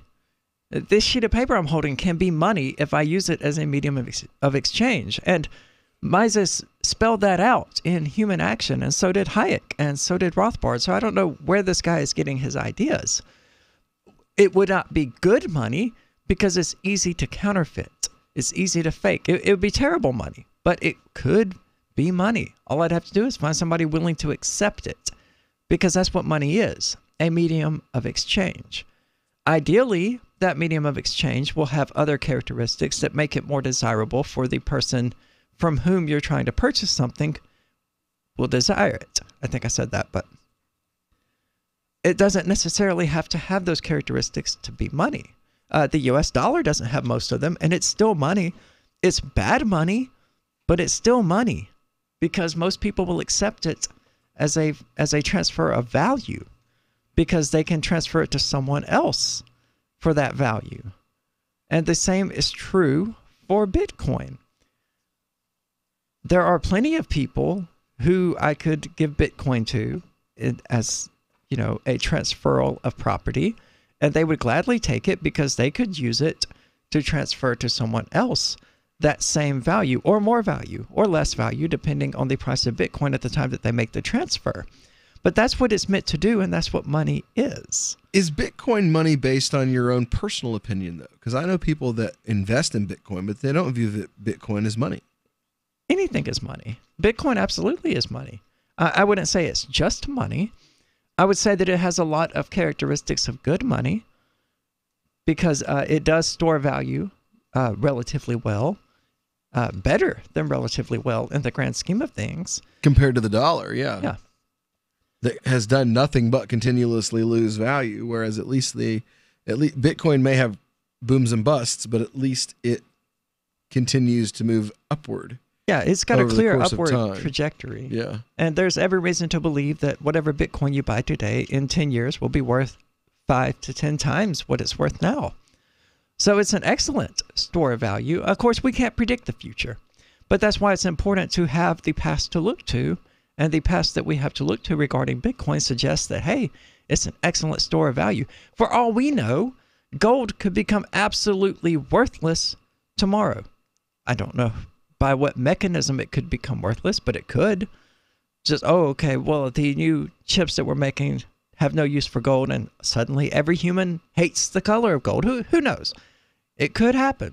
It's not likely to, and we have thousands of years of human history to point to and say, oh, well, this is why gold is good money, because we have all of this history to point to that shows that people like it. People desire it.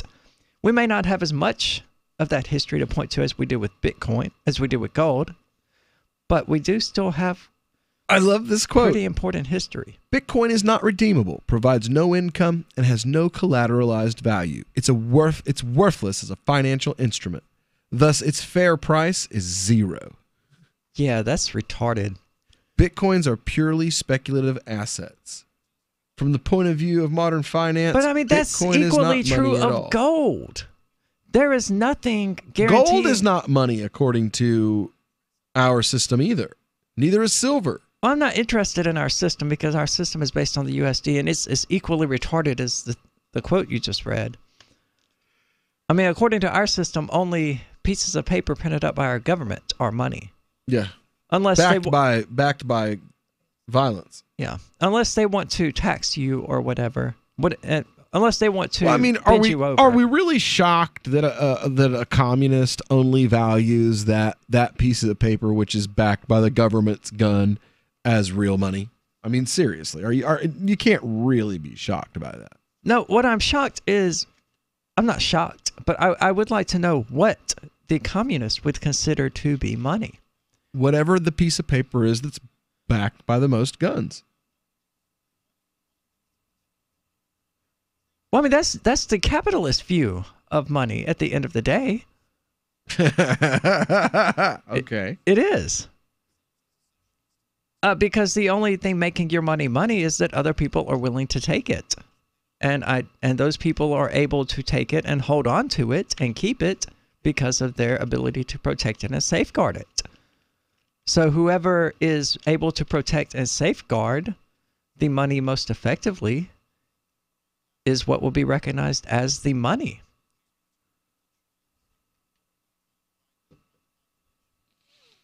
Well, like for us, for me at least, and this is something that I got I can't wait to one day we actually get this guy on the air. Imam Imran Hussein. He talks about how money is whatever you need it to be. If you live in Malaysia, then and there's the ringgit collapses in value, you use rice. Why? Because it's something that has a value among people. It's useful outside of just a medium of trade, and there's a lot of it in Malaysia. So it's whatever there is it's basically just pick a commodity in your area that is non-perishable or has an extremely long shelf life, and there's a ton of it. Well, that's how money started, was with barter and things like that. But I mean, it wasn't ideal. Because I mean, if you were a chicken bags farmer, of rice. Well, I mean, if you were a rice farmer, you had to find somebody who wanted a bag of rice. Well, that's what they were in Malaysia. They used for currency because there's so much of it. Right. So it is the money. Well, I'm not saying it's bad, but I am saying it's bad. I'm not saying it's impossible. There's places, but that it's not sugar, ideal to haul around bags of rice. Yeah, and you still do have that problem that the person on the other hand has to have some sort of need for rice. Yeah, and it works in a society where they can take that rice and exchange it in the same way that we do USD or Bitcoin or Dash or Litecoin. Well, you need food. People need to eat. Yeah. So like even if the money isn't useful as for a medium of trade at the moment, you can still eat it so you don't starve to death. Yeah. But he was talking about in Trinidad they use sugar. That's why we invented using gold and things like that, because it's just much easier. Yeah. It sucks to be a chicken farmer needing a loaf of bread and having to find a baker who needs a chicken. It's easier to just sell the chicken to whoever wants a chicken for something that you can give to what the I'm baker. saying is they're actually it's agreed upon in the area that since we don't have enough gold, we are going to use this rice. Right, I get it. So you've signed the Shire Society Declaration and are planning your move to New Hampshire to be around more liberty-oriented people. Next, sign up for the Shire Society Forum at forum.shiresociety.com. There are a bunch of people there who are already in the Shire, and they want to meet you. If you're already in the Shire physically, you should also come by the forums. Remember, not everyone uses Facebook. New people are signing up for the Shire Society Forum every month, so drop in and say hello at forum.shiresociety.com. Since time began, tyrants have taken aim at personal liberties. Now there's a movie that aims back. The government has no more right to tell us what to put in our bodies than they have to take our guns or tell us what books we can read. 6 drug police were eaten by bears while raiding a marijuana farm. On your knees, you dirty hippies! Jesus. On your knees! What's the problem, officer? Today, many cops who enforce pot laws do so only because it provides them with cushy jobs, good benefits, and a chance to push people around. I was an undercover narcotics officer. The drug war is nothing but a farce. The Second Amendment says you got to keep you and your gat intact. Guns and Weed, The Road to Freedom. A film by Michael W. Dean and Nima Vadadi. DVD available now at gunsandweed.com or on Amazon. That's gunsandweed.com. Makes the perfect gift. Remember, that's gunsandweed.com. Did you know you can listen to LRN.FM via our free-to-air satellite channels? We have channels over nearly all of North America and much of Africa. All you need is an affordable receiver and a dish as small as 30 inches. There are no monthly fees. Learn more at sat.lrn.fm. Plus, if you are a broadcaster or want to be one, this is a good delivery method for our content. See our coverage maps and get details at sat.lrn.fm. That's sat.lrn.fm. sat.lrn.fm. The new 4th edition of Healing Our World, The Compassion of Libertarianism, will take your understanding of liberty to a deeper level and has over 1,300 updated references, new cartoons, and a foreword by Dr. Ron Paul. With discounts for multiple book purchases, the 4th edition of Healing Our World is a great gift for the liberals, pragmatists, environmentalists, and Christians in your life who think libertarianism is cold-hearted. Get yours today at healing.freetalklive.com and use promo code FTL for a $5 discount. Here's a chance to do do a little activism while you're cruising Facebook, Twitter, or Google+. Between the LOL cats, the recipes, the hot girls, and the inspirational sunrise memes, Free Talk Live's posts pass by your newsfeed. Like them, comment. It gives us more exposure. If you don't see our posts, click like at facebook.freetalklive.com and then hover over it to click Get Notifications. It's an easy way to spread the ideas of liberty a bit further. I know you're busy, but you can spare that tenth of a calorie it takes to click on something. Facebook.freetalklive.com. The Shire Free Church offers a sanctuary to those seeking an escape from state churches. The Shire Free Church is an interfaith, diverse group of people that may not share identical theological beliefs. As a member in or minister of the Shire Free Church, you are a sovereign individual and may be the faith of your choice.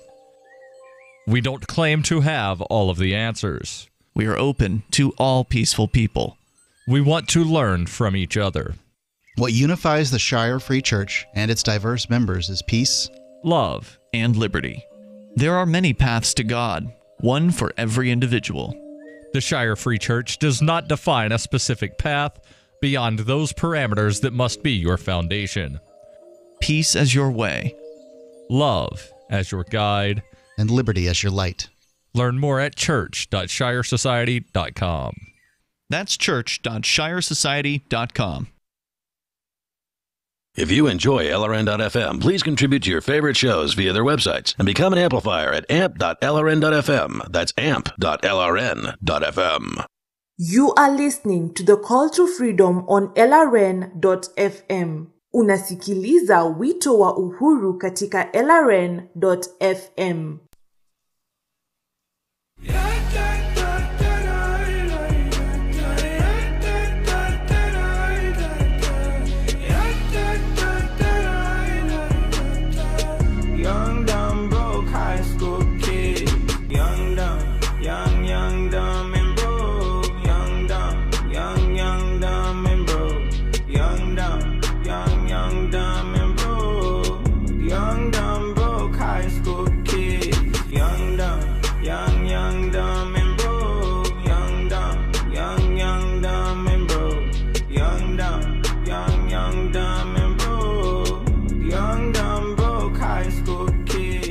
All right, welcome back into the Call to Freedom here on LRN.FM. And we're talking about communists. So that stupid song grows on you, man. I know.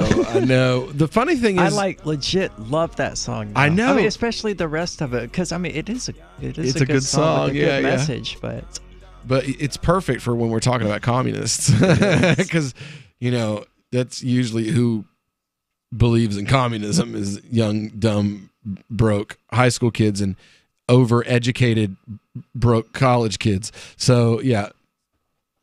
What's that they used to say? You have been educated beyond your own intelligence. I like that. Yeah.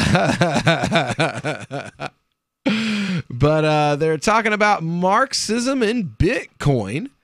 Bitcoin intended to be a kind of money that can be used to make payments across the internet in a way that makes government unnecessary. Doesn't reveal names or physical locations. As such, it does not have properties that would tie it to an issuer who could redeem it, or provide a money income, or be collateralized with a physical commodity. Decentralized money cannot have the properties on which Eric Timoin bases fair price. Nothing could except the fiat. Gold has those same issues. And he even says later on in that same article that, well, gold can't be money either because he says gold is accepted because it's redeemable in its actual gold content. He completely missing the point and somehow coming to the conclusion that the form of the gold is what gives it its value. And that it has its value because it can be melted and molded into a non-coin shape. And then that non-coin shape magically will have value. And that's why the gold coin, or that same gold melted down into a coin shape, has value. Because it can be melted into a non-coin shape. It's totally stupid. And if I had a hard time just now explaining what he said, it's because it's totally stupid. Wow. Modern finance holds the view that even with gold coins, the gold content of the coin is not a monetary instrument, and it is not what makes the coin a monetary instrument. As Tamoin puts it, on the hand of the Austrian view is that it is specifically the gold content of a gold coin that makes it money. See?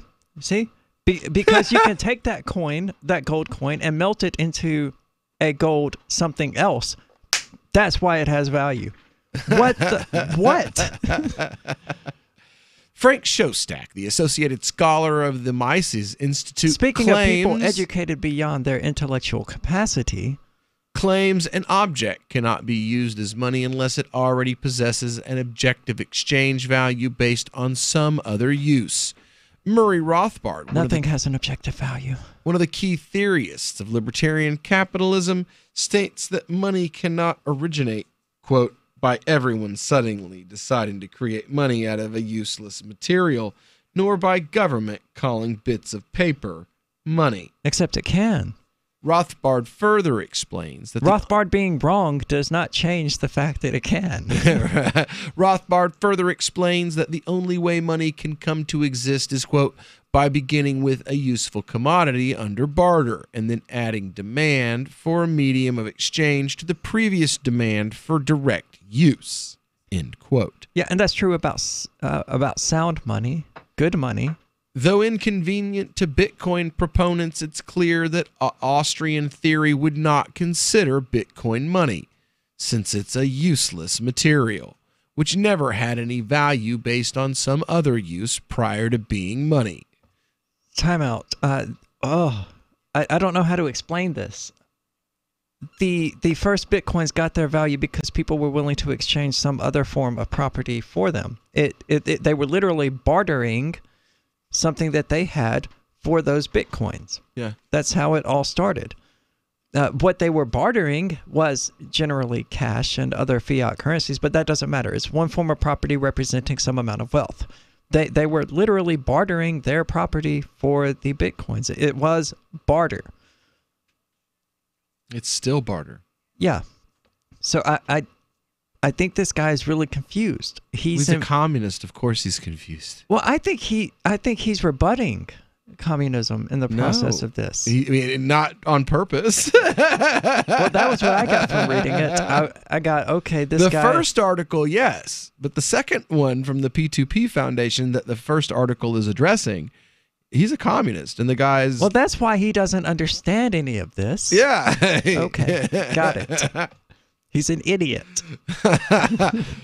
The Bitcoin software is programmed so that a fixed total supply will eventually be mined. 21 million Bitcoin to be exact. And you know what else has a fixed supply? Gold. That's right.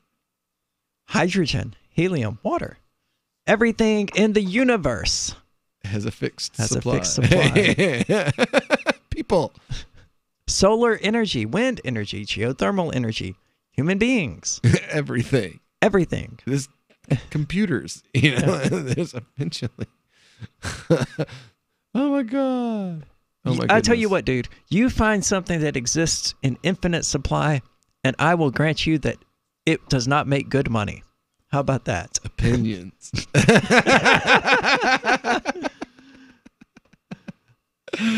Bitcoin's creators attempted to follow the reasoning of gold standard by fixing the number of Bitcoins, understanding it to be like paper money. But as Bitcoin does not understanding it to be like gold. There is no hard cap on the amount of paper money that can be made. That's why we use paper money. But as Bitcoin does not have a source of sound money to fix the supply to, they just made up a wacky formula out of thin air. Essentially is attempting to fix the money supply by decree and encode that decree into Bitcoin software. In the Austrian view, this results in a broken digital currency that lacks a ratio to sound money. Can we find out what this guy considers to be sound money? We already found that out. No, he said what Austrians consider. Okay. Whatever little bit of paper. Okay, then can you repeat the thing you just read? Hold on. Libertarian capitalist theories on money cannot account for Bitcoin. Marxist theories of money, however, can. The face value of Bitcoin represents a certain worth in terms of labor time embedded in the computational power used to mine it. the Marxist theory of money is a proof of work theory. That is so retarded, I cannot address it. For Marx, the value of all commodities is not subjective, but objective. All commodities have a value created by the labor required to produce them. That is not even wrong. It's the equivalent of, I don't know, of a duck just taking a crap on a chessboard and going, I win.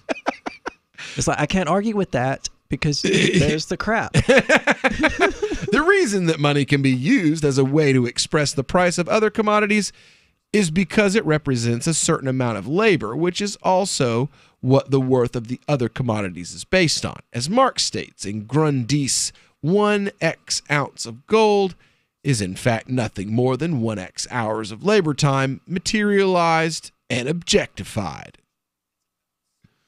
Marx illustrates that the base but that is value so of money unbelievably wrong. is a rational number. It always represents a specific ratio. In the case of gold, Marx employs the ratio between the amount of gold and the amount of labor, the work-to-gold ratio.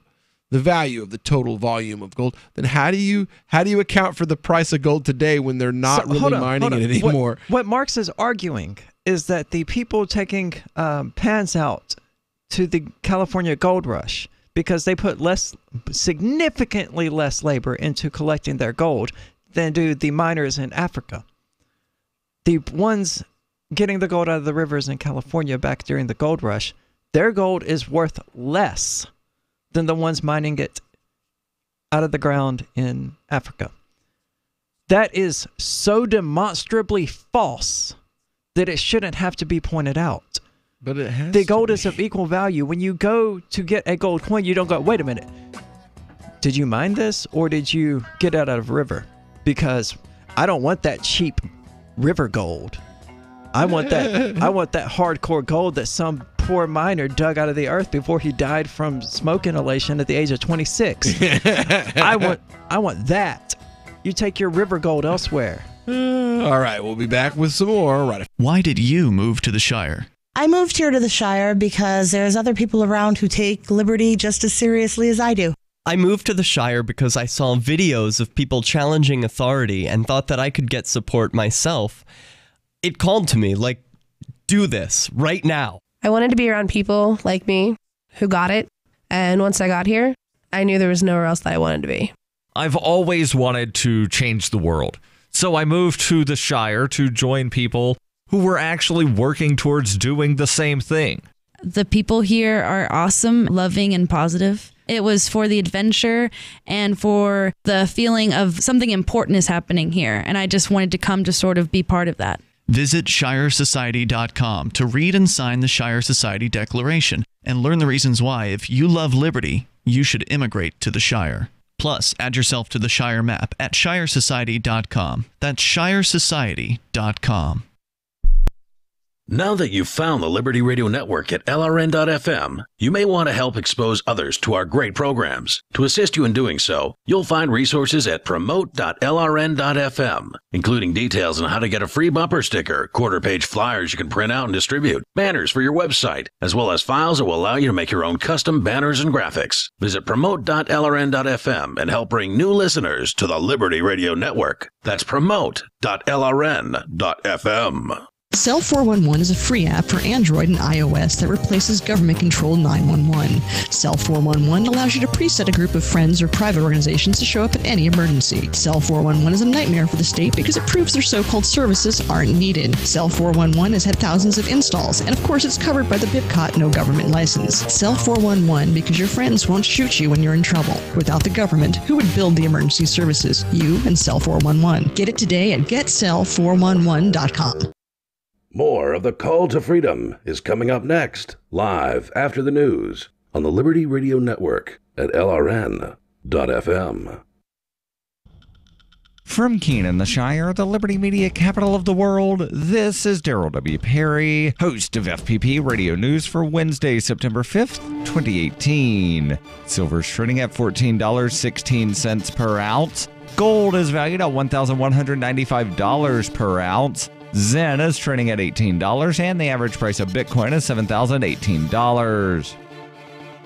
Antiwar.com reports on a visit Tuesday with U.S. Special Representative for Syria James Jeffrey, Turkish Defense Minister Hulusi Akar demanded that all Kurdish militant factions leave Syria immediately and permanently. This is roughly in keeping with Turkey's general hostility towards Kurds in general and the YPG in particular. They have never before explicitly called for the Kurdish factions to abandon Syria entirely, however, and it's not clear where they'd conceivably go. The timing is also strange, as Turkish officials have been exclusively focused on the Idlib province lately, not the Kurds, and the meeting with Jeffrey was supposed to be a chance for Turkey to push the U.S. to intervene in Idlib to save Turkish-backed rebels. Turkey has been pushing for the U.S. to distance itself from the Kurds, especially the YPG, throughout the Syrian war. With the YPG controlling substantially all of Syria's northeast, there is no realistic possibility they'll leave the country outright.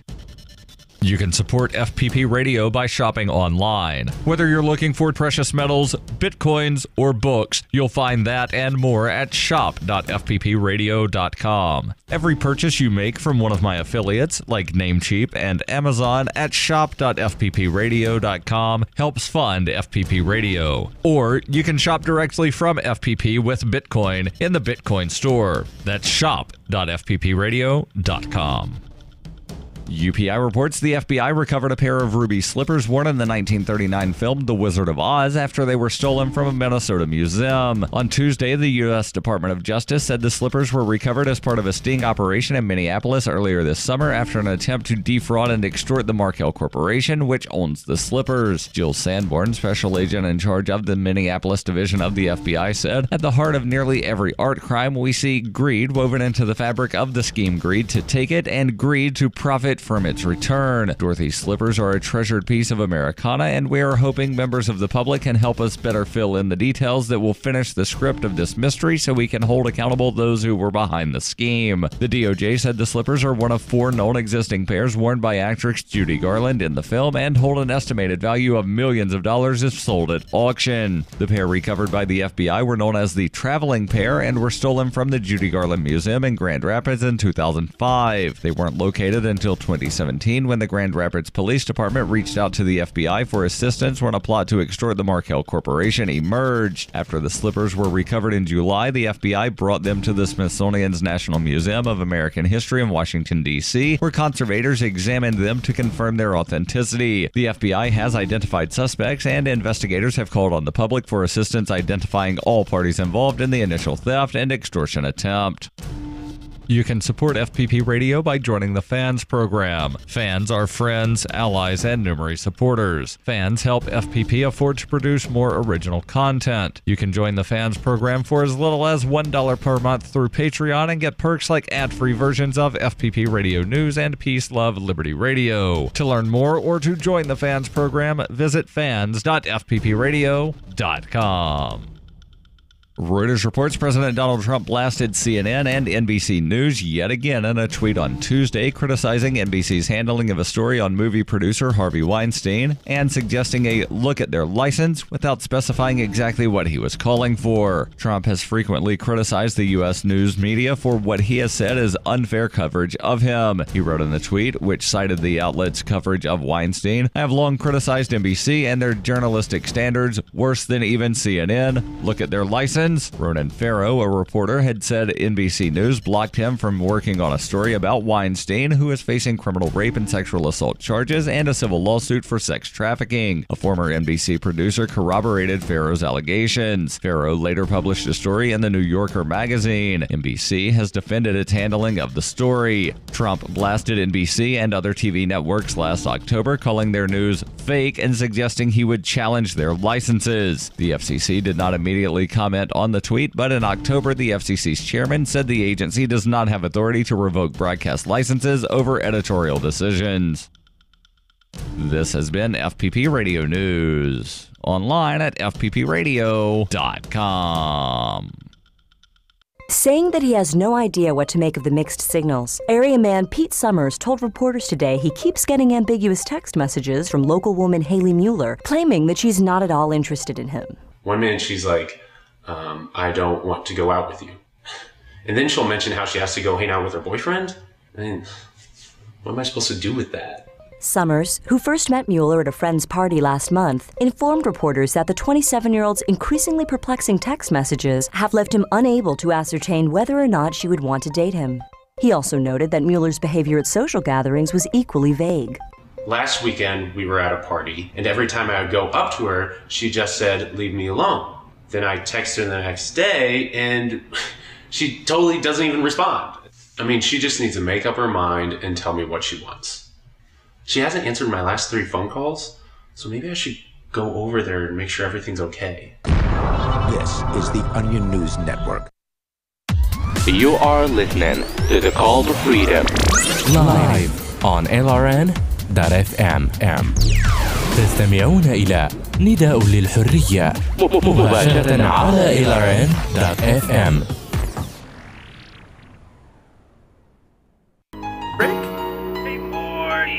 Rick, are you far away or are you inside something? Is the camera? Is everything a camera?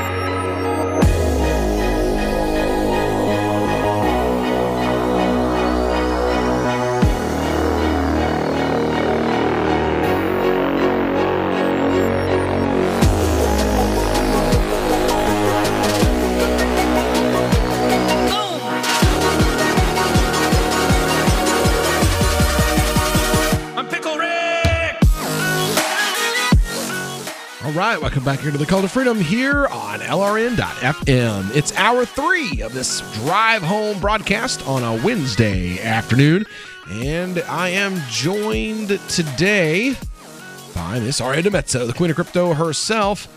And, well, we've had some pretty cool talks today, actually. Yeah, we started off discussing just unsolicited opinions in general, but for some reason they seem to come a lot from atheists. Who else? Who else gives unsolicited opinions? Vegans. Trans people. Yes! Oh my God. Who else? Lefties. Lefties, yeah. They virtue signal just because. Marxists. Yes. Unsolicited. We don't care that you think Bitcoin follows the. I care Marxist that someone can be that wrong so spectacularly.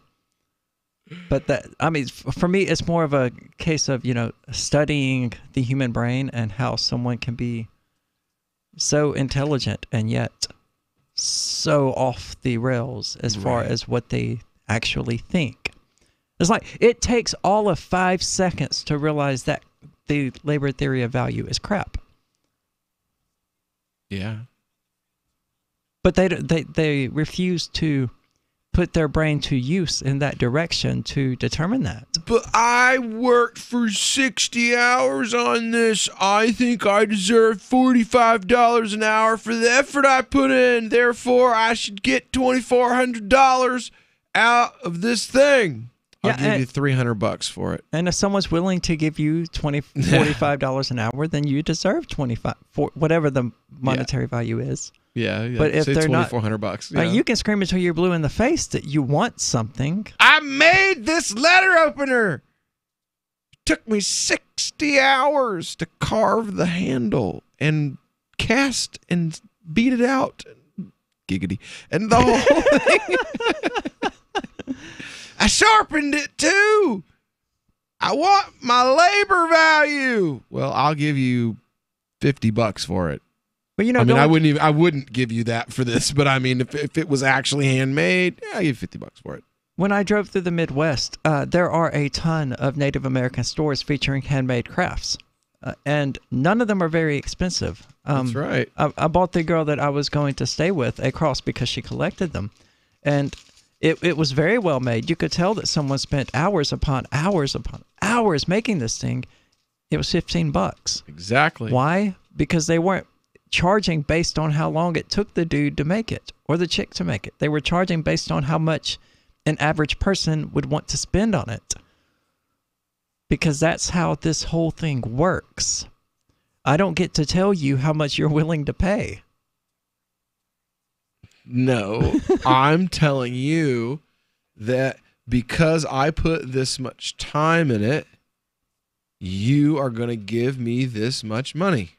And it's fine if they value their own creations that highly, but they can't expect anyone else to. And if they truly value them that much, then they're just going to have to keep them, because they're not going to find anyone but the mentally handicapped who are willing to pay them for that. The value of your labor drops really, really fast as your waistline starts to go down with it while you're starving to death. I want $2,400 for this. 6 weeks later, I'll take whatever the hell you'll give. I'll take 2 bags of rice. Yep. Why? Because I'm hungry. Well, you could have just sold it for the value of it instead of trying to, well, I want to be paid. Yeah, well, if you want to get paid for hourly wage, then go get an hourly job, dude. Yep. That's the way it works. Oy vey. I don't know what it stems from. Feelings, obviously. They feel like they're entitled to more than other people are willing to give them.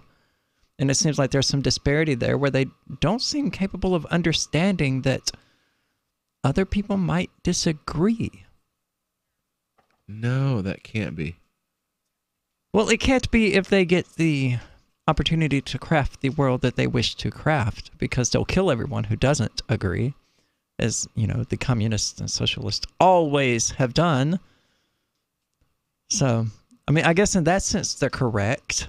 If they kill everybody who disagrees with them, then sure, their feelings can dictate the value of things, because all of the rational people will have been killed off.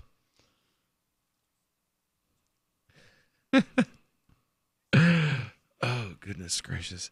I just can't believe that you've got, Marxists that are all of a sudden like, no. I don't know anything about this, but I'm totally a freaking expert on Bitcoin. No, really. Well, we knew he was going to be wrong the moment he mentioned the labor theory of value. Right. No, really. I don't think I understand this.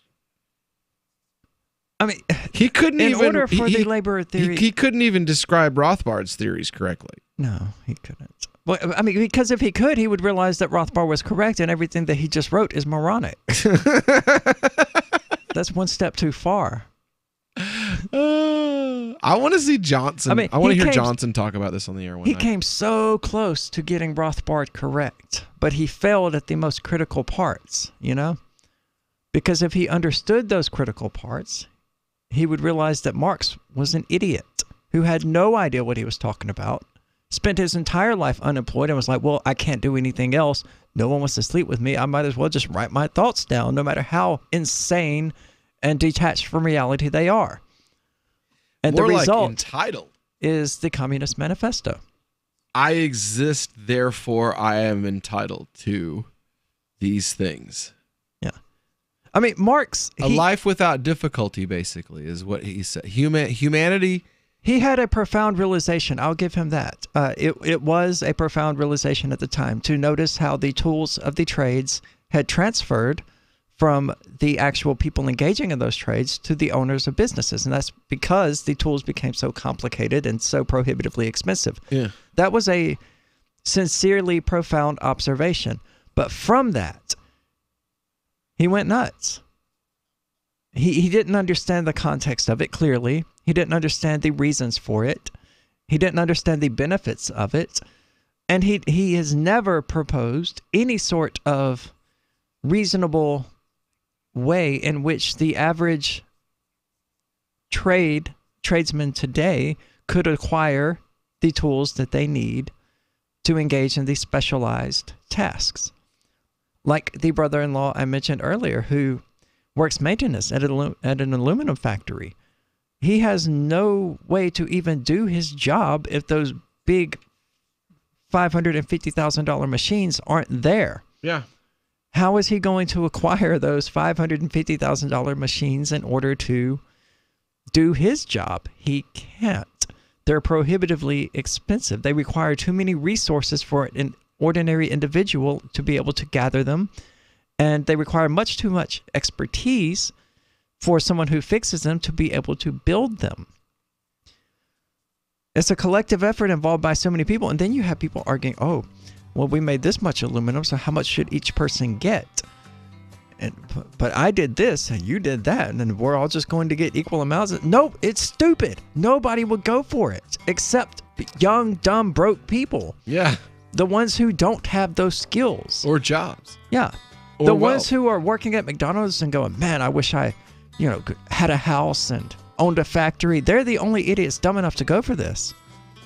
Oh, whoa, wait. And rich white college kids.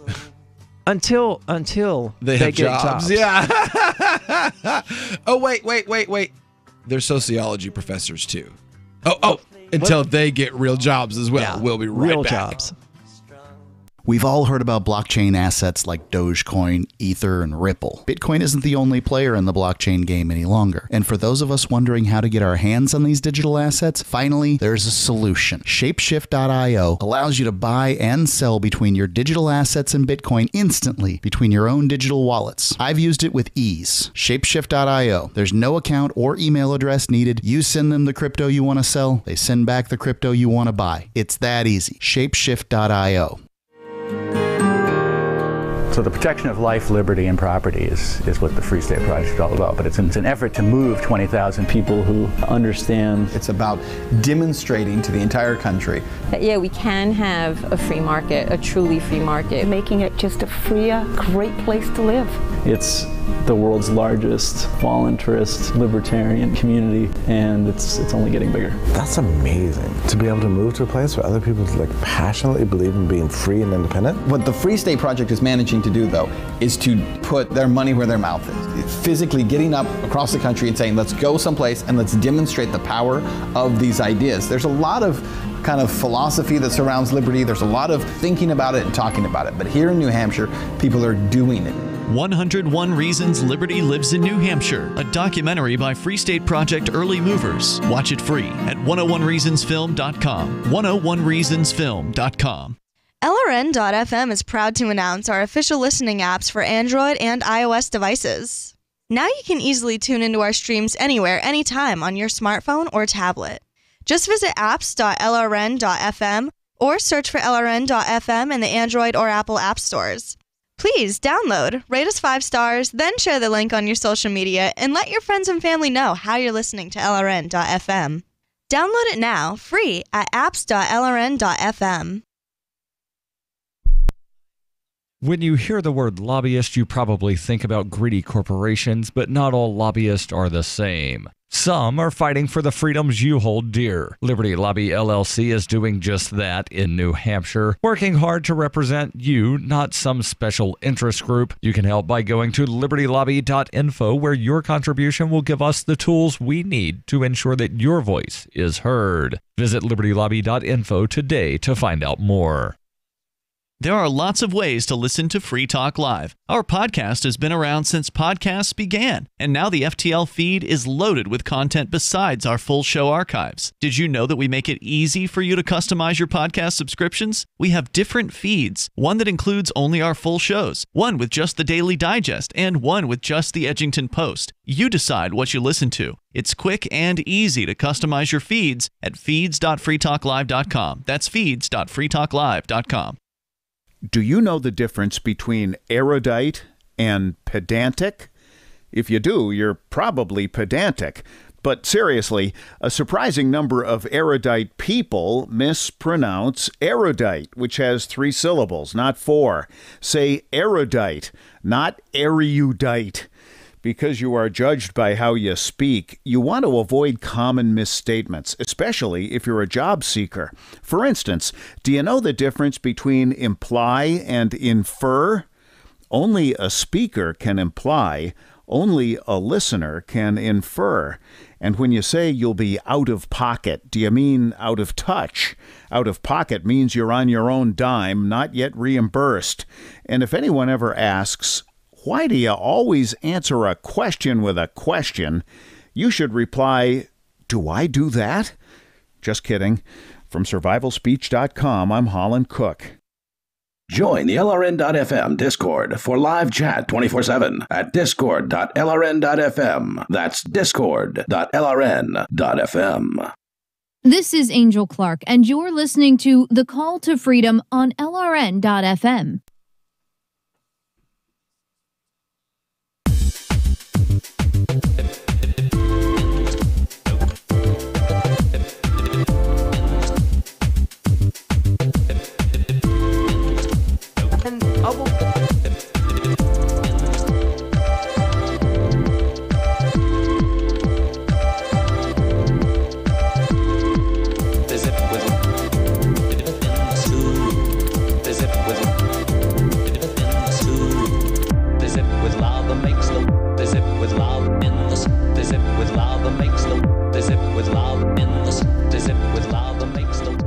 All right, welcome back into the Call to Freedom here on LRN.FM, broadcasting live from our Horizon.global studio here in beautiful Keene, New Hampshire.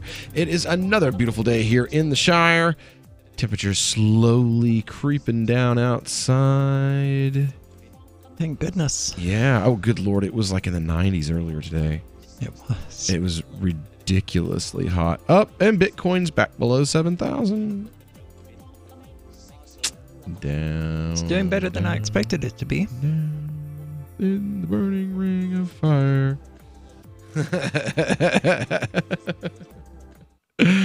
Oh, goodness gracious. So last week we were on here, and did you send that email out to Hamza Yusuf yet? I got cotton candy Faygo. Fools. The most amazing thing ever. Those two statements for the listeners were completely unrelated. I know. I just saw it. It was like, I can't believe I found cotton candy Faygo in New Hampshire. I can't believe I found Faygo in New Hampshire at all. I can't believe Faygo still Never exists seen it anywhere outside else of ICP state. concerts. Hold on. Daryl's going to correct me. With all the juggalos around Keene, ICP. And Faygo is the official drink of Trust juggalos. Me, I know. That's where I got started on it in high school. All the local shops. Before being a juggalo was cool. All the local shops have to wind up selling Faygo. I've never seen it. Otherwise, they don't get the juggalo market of the economy. I haven't seen a juggalo here. I haven't seen a juggalo or a Faygo until I walked in. Oh, wait until Blumpkin Fest. I've seen an old man in a bright pink dress. Pumpkin or pumpkin? That second thing, I just call it the first. Okay. Yeah, Pumpkin Fest. Because Fest is coming Pumpkin up, Fest is stupid. Well, we saw what happened to that one. Yeah. So, all right. So, okay. Anyway, last week there was some discussion of different things that were discussed in Quran that Aria was like, really, that's kind of interesting. So, this is way too long to ever do for a show segment, but we're going to play a part of it. With just a listing of some of the different, it's mostly about linguistics and how different words in the language relate to each other, and somehow these related words built around different subjects being discussed at the same time somehow rhymed at this also. So it was versed language in a rhyming versed pattern like poetry. But that's not the only thing. Anyway, we'll just enjoy. Arabi, the great Andalusian jurist and magistrate, said the Prophet ﷺ's miracles, these physical miracles, are greater than 1,000. All of his life was a miracle. And this is why the great Sahaba needed no physical miracles, because they'd lived in his presence and seen the miracle of his life. There was a point in which Umar radiallahu anhu, the Prophet ﷺ was in their presence, and he said to them, there's nothing that you can ask me in this moment except that I can tell you. And when Umar heard this, he pulled himself together and he said, رَضَيْتُ بِاللَّهِ رَبًّا وَبِالْإِسْلَامِ دِينًا وَبِمُحَمَّدٍ صَلَّى اللَّهُ عَلَيْهِ وَسَلَّمَ نَبِيًّا. I'm content with Allah as my Lord, with his Islam as my deen, and with the Prophet ﷺ as my prophet. In other words, his state was such that he knew the truth from the Prophet ﷺ. The Prophet ﷺ took rocks, pebbles from the ground, opened his palm, and they praised Allah subhanahu wa ta'ala in his palm. in such a way that the Sahaba themselves heard these praising pebbles. Abu Bakr radiallahu anhu asked him to make a prayer for the people for rain. And he said, would you like that? And he said, yes. He prayed for the rain came. Another time was a time when his precious hand, there was no food, and his hand began to take food from the basket, and it wasn't exhausted until he had fed multitudes. Another time they were living in a period in which there was drought. It hadn't rained for some time. And the Sahaba, because of their awe of the Messenger ﷺ, did not ask him for anything. But one of the desert Arabs came in and he said, Ya Rasulullah, and the Prophet is on the mimbar speaking to them. He said, Ya Rasulullah, our people are being destroyed from this drought and our animals are dying. So ask Allah subhanahu wa ta'ala. The one relating the hadith said, this is the wrong one. It says about the i'jaz al-Quran that there are many types of i'jaz in the Quran. And he says there are 4 major areas, but one thing is the husnu ta'lif wal-ti'amu kalimihi wa fasahatuhu wa wujuhu ijazihi. It's the way that it's put together, the syntactical structures of the actual sentences. One of the things Abu Bakr al-Baqallani did in his book called I'jaz al-Quran is he took the Jahili poets, the great masters of poetry, and he showed how all of the Jahili poets have bad lines. No Jahili poet that did not have what's called shi'r raqiq, just poorly constructed shi'r, poetry. But he challenged anyone to find a rhetorically weak verse in the Quran. In other words, a verse that could actually be articulated in a better way than it's articulated in the Quran with the Arabic language. That is something stunning. Now, because I'm an editor, and people that do editing, I often read things and I think, I would have said it differently, or, I'll edit while I'm reading things.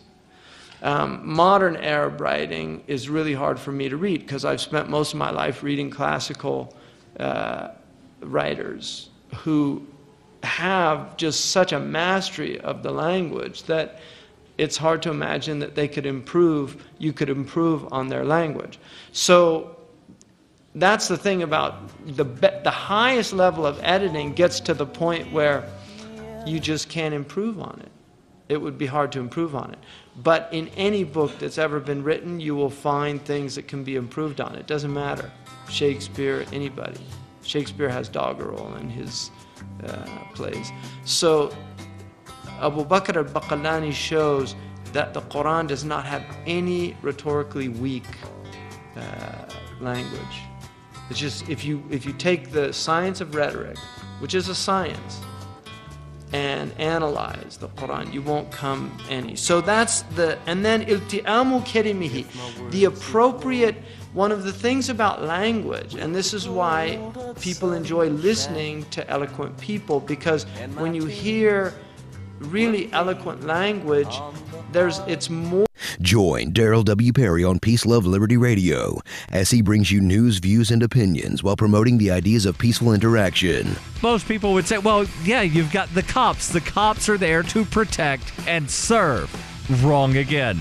In theory, the cops are there to protect and serve, but in reality, there is no duty to protect. Cops are not obligated to offer any protection. If you are giving allegiance to a government in return for some sort of protection offered by the government, but that government is not obligated to protect you, then why are you giving allegiance to that government? They have voided their half of the agreement. And when one party voids an agreement, the entire agreement is void. There is no such thing as a citizen. Peace, Love, Liberty Radio. Online at fppradio.com. Are you a cryptocurrency advocate? The Crypto Tip is the ideal outreach tool to help new people discover cryptocurrency. It's a printable business card-sized tip that you can give to service providers, preferably in addition to a good cash tip. When the server scans the QR code, it'll bring up an explanation of cryptocurrency, how to install a wallet, and allow them to claim the tip. If they don't claim the crypto, you get your tip refunded to you after a time period you specify. Plus, if they do claim the tip, you get an email alert. Create as many tips as you want at cryptotip.org. That's cryptotip.org. Is spreading the message of liberty, cryptocurrency, and peace around the globe worth $2 per month to you? As you may already know, in addition to our internet feed, LRN.FM broadcasts on free-to-air satellite across North and Central America, as well as Sub-Saharan Africa. And we've been available on satellite for free 24/7 since 2010. The LRN.FM free-to-air satellite signal is reaching some of the most oppressive regimes in the world, and there's no doubt our ideas are making an impact. You can learn more about the channel's impact by watching the 3-minute video at fund.lrn.fm. If you'd like to help free minds globally with our ideas of liberty, cryptocurrency, and peace, you can donate as little as $2 per month via fund.lrn.fm. You can help us continue and expand our satellite broadcast to multiple continents. Visit fund.lrn.fm today, and thank you for your help. Don't forget to share the link on social media. That's fund.lrn.fm. LRN.FM now has a Discord. Discord is a free text and voice chat platform, and we now have our own server with a bunch of channels at discord.lrn.fm. You can join other listeners as they chat about various things during our live shows, or anytime, day or night. Discord software is available cross-platform, so you can have it on whatever device you want and take your chats anywhere. Join our Discord at discord.lrn.fm. That's discord.lrn.fm. I've been told no in many different ways. I give you an order and you're going to obey it. George, you can go this way. You can do that and you have to leave here. You cannot bring signs into their rally. Walk with me. Well, I'm comfortable here, actually. Whoa, hey, who do you think you are? Excuse me. There is no video and audio allowed in this office. No, I have work today. This is... You ain't going to make it. Wait a minute. Really forget it. Hey! Oh my God! Unbelievable! Why are you running from me? Because you're scared me. What am I being detained for? You're being served. What is this? You're being served. What is this? Bureaucrats have a funny way of telling people no. That's the sound of the men working on the chain. Derek J's Victimless Crime Spree. Watch it for free and order the Director's Cut DVD at victimlesscrimespree.com. You're listening to the best liberty-oriented audio streamed around the clock, on the air, and online. This is the Liberty Radio Network at LRN.FM. You're listening to The Call to Freedom on LRN.FM. تستمتعون إلى برنامج نداء للحرية مباشرة على LRN.FM.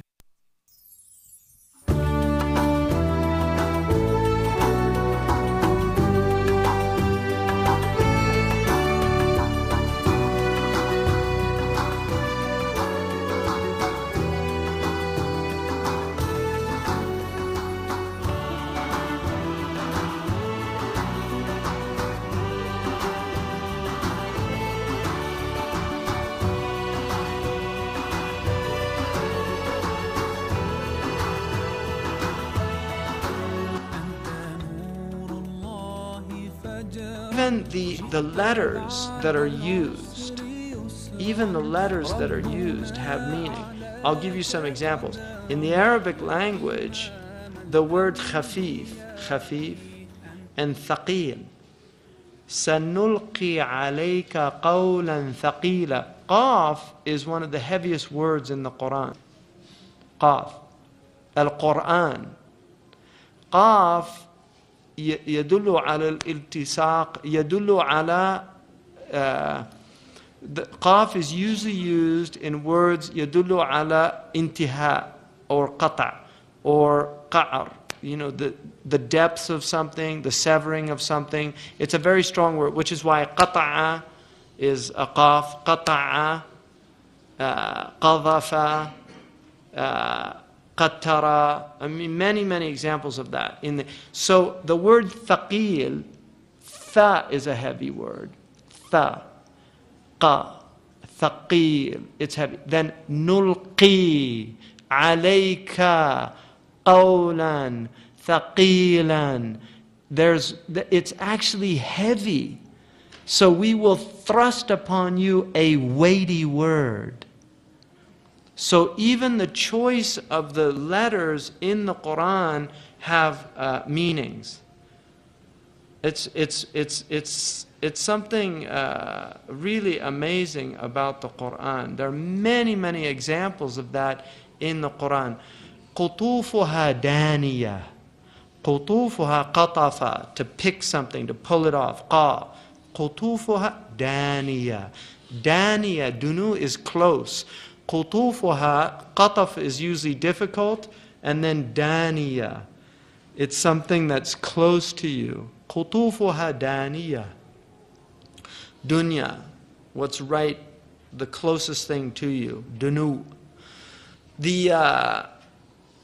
Also, the muqatta'at, these mystical letters that if you look, somebody took all of the letters of the Quran that are mentioned and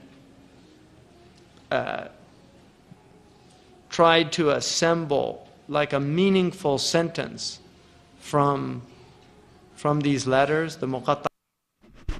Anyway, it's pretty substantial, but that's one of the things that's supposed to be so revelational about the book itself is the fact that the language, that the chosen language is versed in structure and built around different things all the way through. So like as he showed that one line had heavy letter, heavy letter, heavy letter, heavy letter, heavy letter, heavy letter, heavy letter, over and over, like, and it was, the sentence was talking about weighty words, so like the choices of how it was said, it came out to be like harsh sounding letters from the language over and over and over again. But then others that talk about gentleness, that it's like softer tonal sounds that aren't like a T. It's a sharp sound, where the other ones are that aren't from the tongue or like from a, like a, what's, I'm not even sure what the word for what that kind of motion is that creates these cutting words. You get it? Like that kind of stuff. But those kind of things are just littered all throughout the book. Again, in a versed structure, not just using like cut. Okay, that's one word that describes that, but being able to construct an entire sentence about cutting using just letters with hard inflection. I mean, it's certainly an impressive feat of poetry. For obvious reasons, I don't take it as divinely inspired. But person that couldn't read or write, so well, I mean, you don't need the ability to read or write in order to create awesome poetry. Not really. Okay. William Blake wrote most of his poetry while walking in the Lakes District in his head, and he didn't write it down until he got home in the afternoon. So it's certainly doable. I wouldn't envy the task of writing something the size of the Quran doing it. Those are really neat facets of the Arabic language. But as you mentioned in regard to the word cut, there are examples in other languages, and I'm sure that there are sociological reasons that the Arabic language contains so much of what we in the West would refer to as onomatopoeia, for the most part.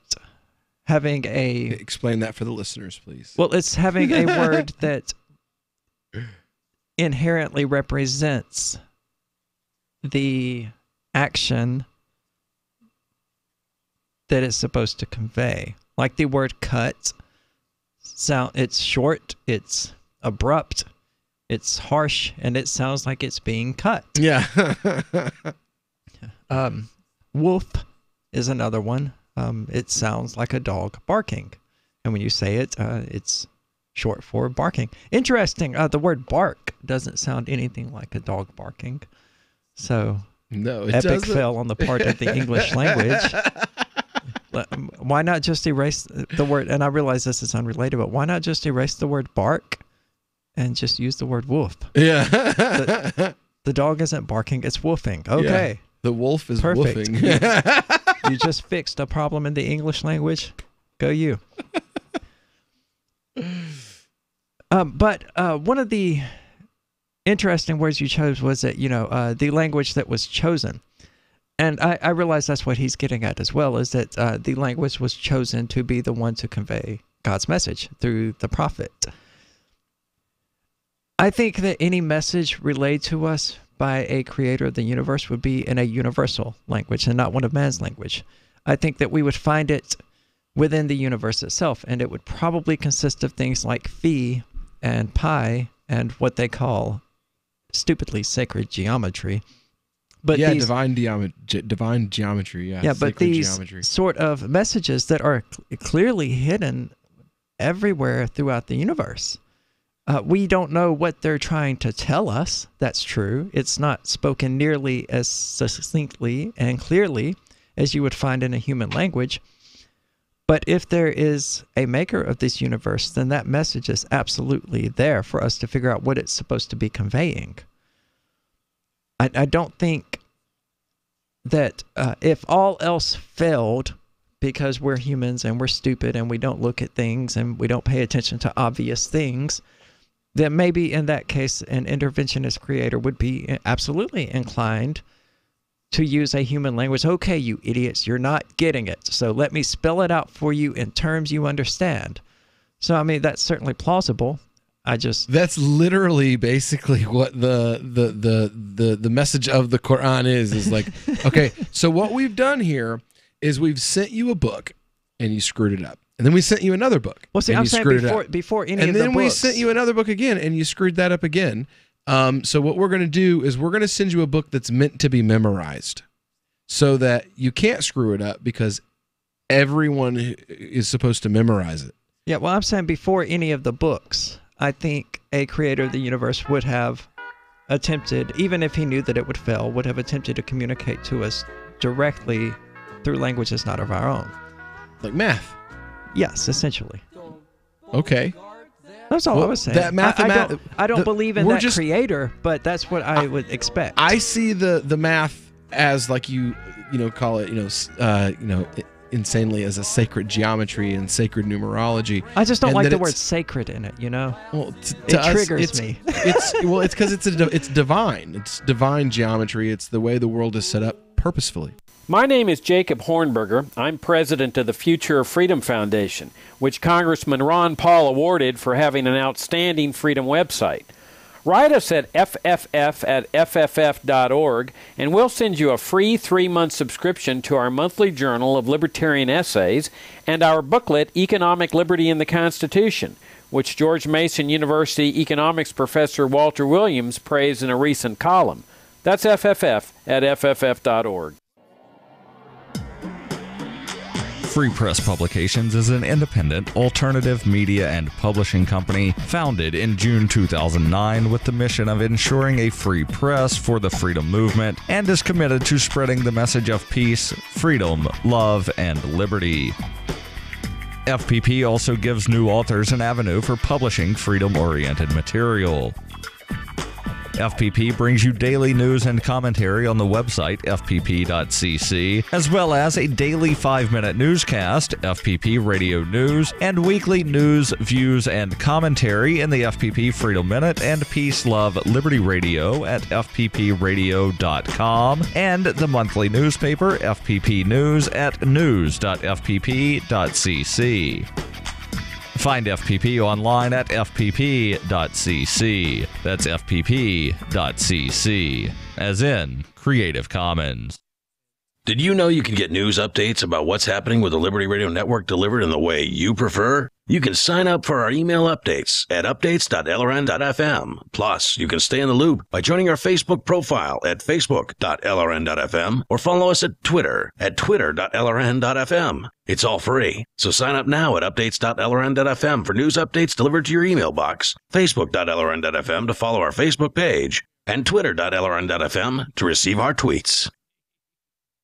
Radio is the most personal of mediums. I exist right now in your head. If you listen to Free Talk Live regularly, you know me. Free Talk Live is on more than 160 radio stations around the U.S. and has been downloaded on every continent around the world. Hundreds of thousands of listeners with ad packages from $600 a month to $6,000 a month. Imagine what we can do for your business, project, website, or idea. Email me, mark@freetalklive.com.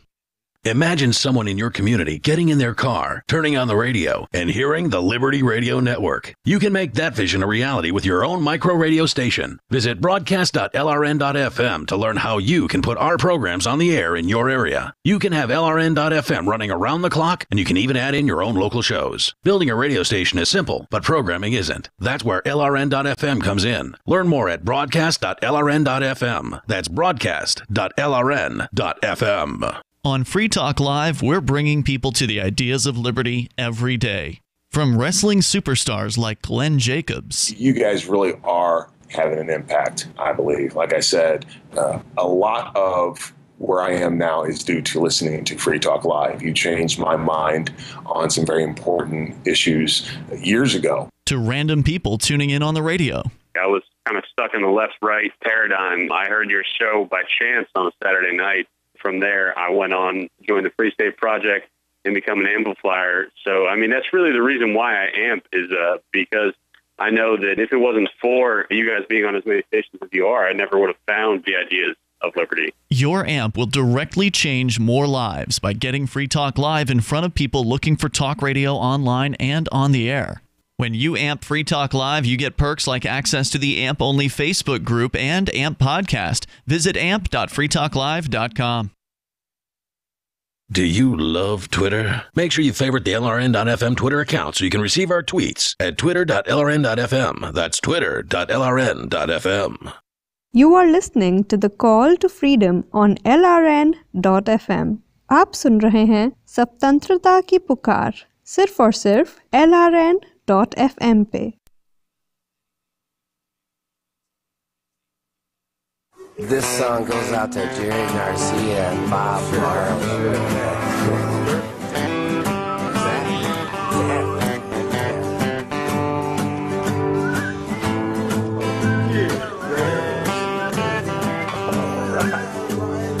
All my friends are stoners, lighting up all of the time. Everybody has a mason jar. Can you guess what I put in mine? We all go to Jamaica once or twice a year. All right, welcome here to the Call to Freedom on LRN.FM for our last segment of this Drive Home broadcast today. And that means it's time for our cannabis news segment brought to you by, well... But first, do you like pot? Do you like our show? Well, then maybe you consider supporting us at patreon.com/call-to-freedom. And if you become such a sponsor, you could sponsor the cannabis segment. That's right. Brought to you by, well, we'll find out once you give us a little loot over on the Patreon. Where is that, Aria? At patreon.com/call-to-freedom. Very cool, very cool. Now, today's news, you gotta just love the state sometimes. This coming from the Sacramento Bee, Virginia to keep medical cannabis licensing process a secret. Because that totally makes sense. The state panel that will award Virginia's first 5 medical marijuana licenses will keep the application review process confidential. Because they don't want to reveal their conflicts of interest. Oh, goodness gracious, I hear fighting words. The Richmond Times-Dispatch reports Virginia Board of Pharmacy Chair Raphael Saines announced Tuesday that the 51 applications would be considered in closed session. The decision came after regulators conferred with Virginia's public meeting law for 30 minutes. So they picked 5 to invest in. Right. Invested in them and then approved their applications. The Pharmacy Board's Executive Director Caroline Duran says the Attorney General's office provided advice. Medical cannabis applications are being treated as a medical license application and are therefore exempt from the Virginia Freedom of Information Act, unlike other business proposals. The presiding committee did release initial application scores, but the companies weren't identified by name. This first wave... Company A got a 76.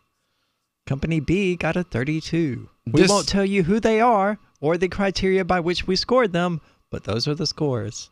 The first wave of dispensaries will produce only CBD or THCA oils, which don't provide any psychological effects.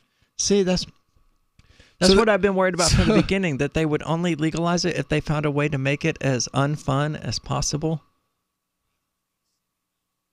So, I mean, if they could find a way to make weed not get people high, but the then problem they would legalize is that limits the medicinal uses. Yeah, but they're pharmacists. They don't care about the medicinal use of things. Right. They're not getting paid to dole out the cannabis. If they cared about the medicinal use of things, they wouldn't be pharmacists. They'd be pot dealers. Oh, wow. So the University of Calgary has a safe space on campus. This safe space is for those who are a little bit sloshed. University of Calgary students in need of a secure spot to come down from their next legal cannabis high will be able to find a safe berth next to those trying to recover from an on-campus bender. Oh, I've been really, really high before, like so high that I was scared to move off the couch because I thought I might, my heart might explode, I might pass out and die, or I might just cease to exist, It's not that bad. Well, in January, the school opened its first PASS areas, post-alcohol support space, a room on the Cascades Hall students' residence where those who've imbibed one too many can go to sober up safely with everything from beds to medical resources at hand. What happened to colleges discouraging alcohol consumption? Didn't that used to be a thing? Those taking advantage of PASS, but party schools get more students now, and they got to make the money. Yeah, but I don't want those people in college. Those taking advantage of PASS can do so without fear of their parents or professors being informed of their visit or of having it noted on any academic record. They can choose to stay overnight, be discharged, sent to a hospital, or sent home with a responsible adult. With the federal government set to legalize cannabis in just over a month's time, the service is aiming to expand to include cannabis, the once illicit substance that can pack a particularly potent punch when combined with booze. We know that combining alcohol and cannabis will compound their effect, which some might not be prepared for, said Debbie Buckner, the U of C's Senior Director of Student Wellness. We know telling someone not to take the substance doesn't work. It's about educating people. The room is currently available on Thursdays, generally the busiest night for on-campus revelry. Kind of like here in Keene, Thirsty Thursdays. I would like to mock the University of Calgary, but really this is a good thing that they're doing. During special events like Bermuda Shorts Day in April, which marks the end of classes. Buckner said the program began in response to a combination of reports from campus security of students being sent to hospital from alcoholic intoxication, as well as input from student medical response teams, which now refer students who've had too much to drink to the pass room, which is not accessible to the general public without a referral. In its first semester of existence, Buckner said 8 students were taken, with all but 2 opting to use the room to sober up. What did the other 2 want to use the room for? In some of those cases, students were determined to have consumed both alcohol and cannabis, prompting the program to alter its original mandate, which had barred those who had taken substances beyond booze. Because did they really not answer the question of what the other 2 students wanted to use it for? No, and they also don't seem to know what actually happens at colleges. This is not the 1950s. Animal House is not a thing anymore. These kids are on MDMA, MDA, mushrooms, LSD. If it's got a letter based, if the name is an acronym, then they're eating it at some point in their college career. So when you're like, we'll give you a room with medical attention so that you can sober up and not hurt anyone or yourself, but we won't take anyone in who's on things that will could possibly kill you, Yeah. Just drunks. Yeah, just drunks, and just people who are drunk and people who are high, not people who, have taken too much LSD and think that, you're a dragon and about to eat them. We don't want them. No stock of Narcan for the folks who had a little too many opioids. No, just a spot for the stoner and the drunk to sit down and sober up a bit. I mean, this is an improvement for the stoner, but again, it comes back to the issue of we're legalizing pot when we should be ending the drug war. This room should be available for people who have consumed any mind-altering substance and who need to chill out. Especially considering it's the heavier drugs that they're not allowed to be on while in the pass room, from which they will need to chill.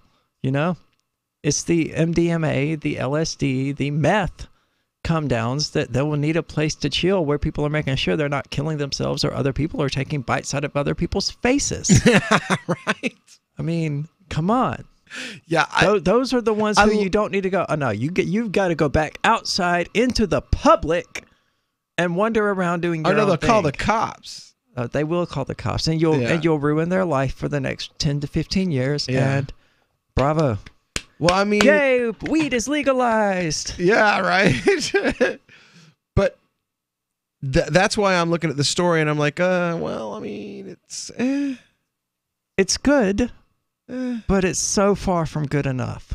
Well, again, like we were saying, the kids who actually need medical attention and a babysitter are not some drunks, yes. You got to be pretty drunk to need medical attention. Unless you've fallen and hurt yourself, you've got to be pretty drunk to need medical attention. And I've never seen anyone do enough cannabis that they literally needed medical attention. They may have thought that they needed medical attention, but they didn't actually need medical attention.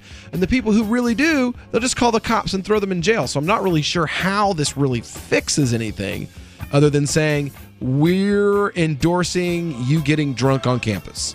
That's all it really says to me is go ahead and get sloshed. That's not a good message for college kids at all.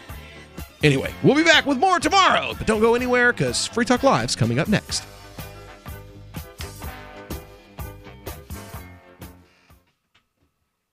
The Free State Project has reached its goal of 20,000 liberty lovers who've pledged to move to New Hampshire and get active to achieve liberty in our lifetime. Perhaps you're trying to figure out what part of New Hampshire should be your destination. If so, consider Keene. You'll find more than 150 reasons to move to Keene at move.freekeene.com. Keene is famous for its historic, publicity-generating activism, as well as being the liberty media capital of the world. It's home to freekeene.com, New Hampshire's destination for liberty activism, news, and opinion. For years, we've been compiling over 150 reasons to move to Keene at move.freekeene.com, where you'll learn about some of what's happening here and what makes Keene a great place to live. If you love liberty, you'll probably enjoy anywhere you end up in the Shire. But do your due diligence first. Please visit move.freekeene.com for the full list of over 150 reasons to move to Keene. That's move.freekeene.com. The three most important things you can do for LRN.FM are: 1. Let your friends know you're listening to LRN.FM on your social networking profile. 2. Buy the things you buy online through shop.lrn.fm. 3. Give $5 a month to the AMP program at amp.lrn.fm. It's my firm belief that the AMP program is the best use of your charitable dollar among liberty-oriented groups. Support all your favorite organizations, but make sure you give $5 a month to the AMP program at amp.lrn.fm.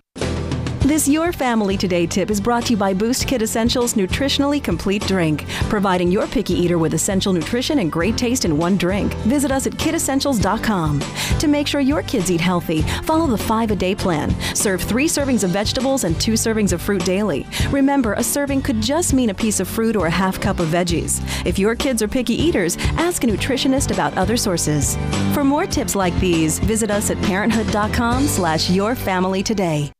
You're 6 minutes away from a live episode of Free Talk Live, brought to you by Freekeen.com. Listen live at freetalklive.com. From Keene in the Shire, the Liberty Media capital of the world, this is Daryl W. Perry, host of FPP Radio News for Wednesday, September 5th, 2018. Silver's trading at $14.16 per ounce. Gold is valued at $1,195 per ounce. Zen is trading at $18, and the average price of Bitcoin is $7,018.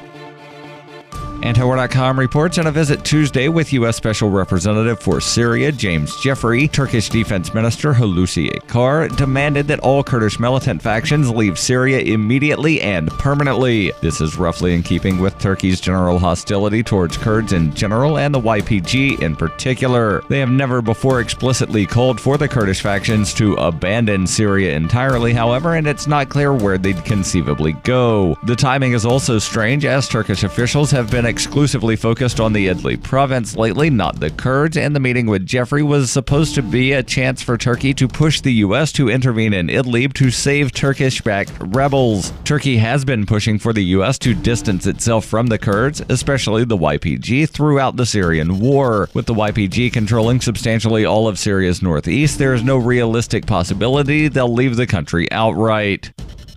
You can support FPP Radio by shopping online. Whether you're looking for precious metals, bitcoins, or books, you'll find that and more at shop.fppradio.com. Every purchase you make from one of my affiliates, like Namecheap and Amazon, at shop.fppradio.com helps fund FPP Radio. Or you can shop directly from FPP with Bitcoin in the Bitcoin store. That's shop.fppradio.com. UPI reports the FBI recovered a pair of ruby slippers worn in the 1939 film The Wizard of Oz after they were stolen from a Minnesota museum. On Tuesday, the U.S. Department of Justice said the slippers were recovered as part of a sting operation in Minneapolis earlier this summer after an attempt to defraud and extort the Markel Corporation, which owns the slippers. Jill Sanborn, special agent in charge of the Minneapolis division of the FBI, said, "At the heart of nearly every art crime, we see greed woven into the fabric of the scheme. Greed to take it and greed to profit from its return. Dorothy's slippers are a treasured piece of Americana, and we are hoping members of the public can help us better fill in the details that will finish the script of this mystery so we can hold accountable those who were behind the scheme." The DOJ said the slippers are one of 4 known existing pairs worn by actress Judy Garland in the film and hold an estimated value of millions of dollars if sold at auction. The pair recovered by the FBI were known as the traveling pair and were stolen from the Judy Garland Museum in Grand Rapids in 2005. They weren't located until 2017 when the Grand Rapids Police Department reached out to the FBI for assistance when a plot to extort the Markel Corporation emerged. After the slippers were recovered in July, the FBI brought them to the Smithsonian's National Museum of American History in Washington, D.C., where conservators examined them to confirm their authenticity. The FBI has identified suspects, and investigators have called on the public for assistance identifying all parties involved in the initial theft and extortion attempt. You can support FPP Radio by joining the Fans program. Fans are friends, allies, and numerous supporters. Fans help FPP afford to produce more original content. You can join the Fans program for as little as $1 per month through Patreon and get perks like ad-free versions of FPP Radio News and Peace, Love, Liberty Radio. To learn more or to join the Fans program, visit fans.fppradio.com.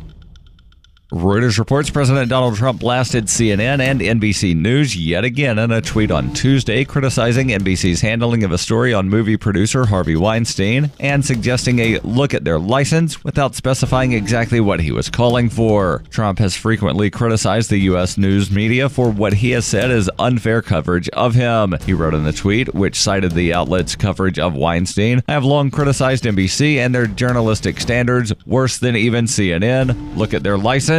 Ronan Farrow, a reporter, had said NBC News blocked him from working on a story about Weinstein, who is facing criminal rape and sexual assault charges and a civil lawsuit for sex trafficking. A former NBC producer corroborated Farrow's allegations. Farrow later published a story in the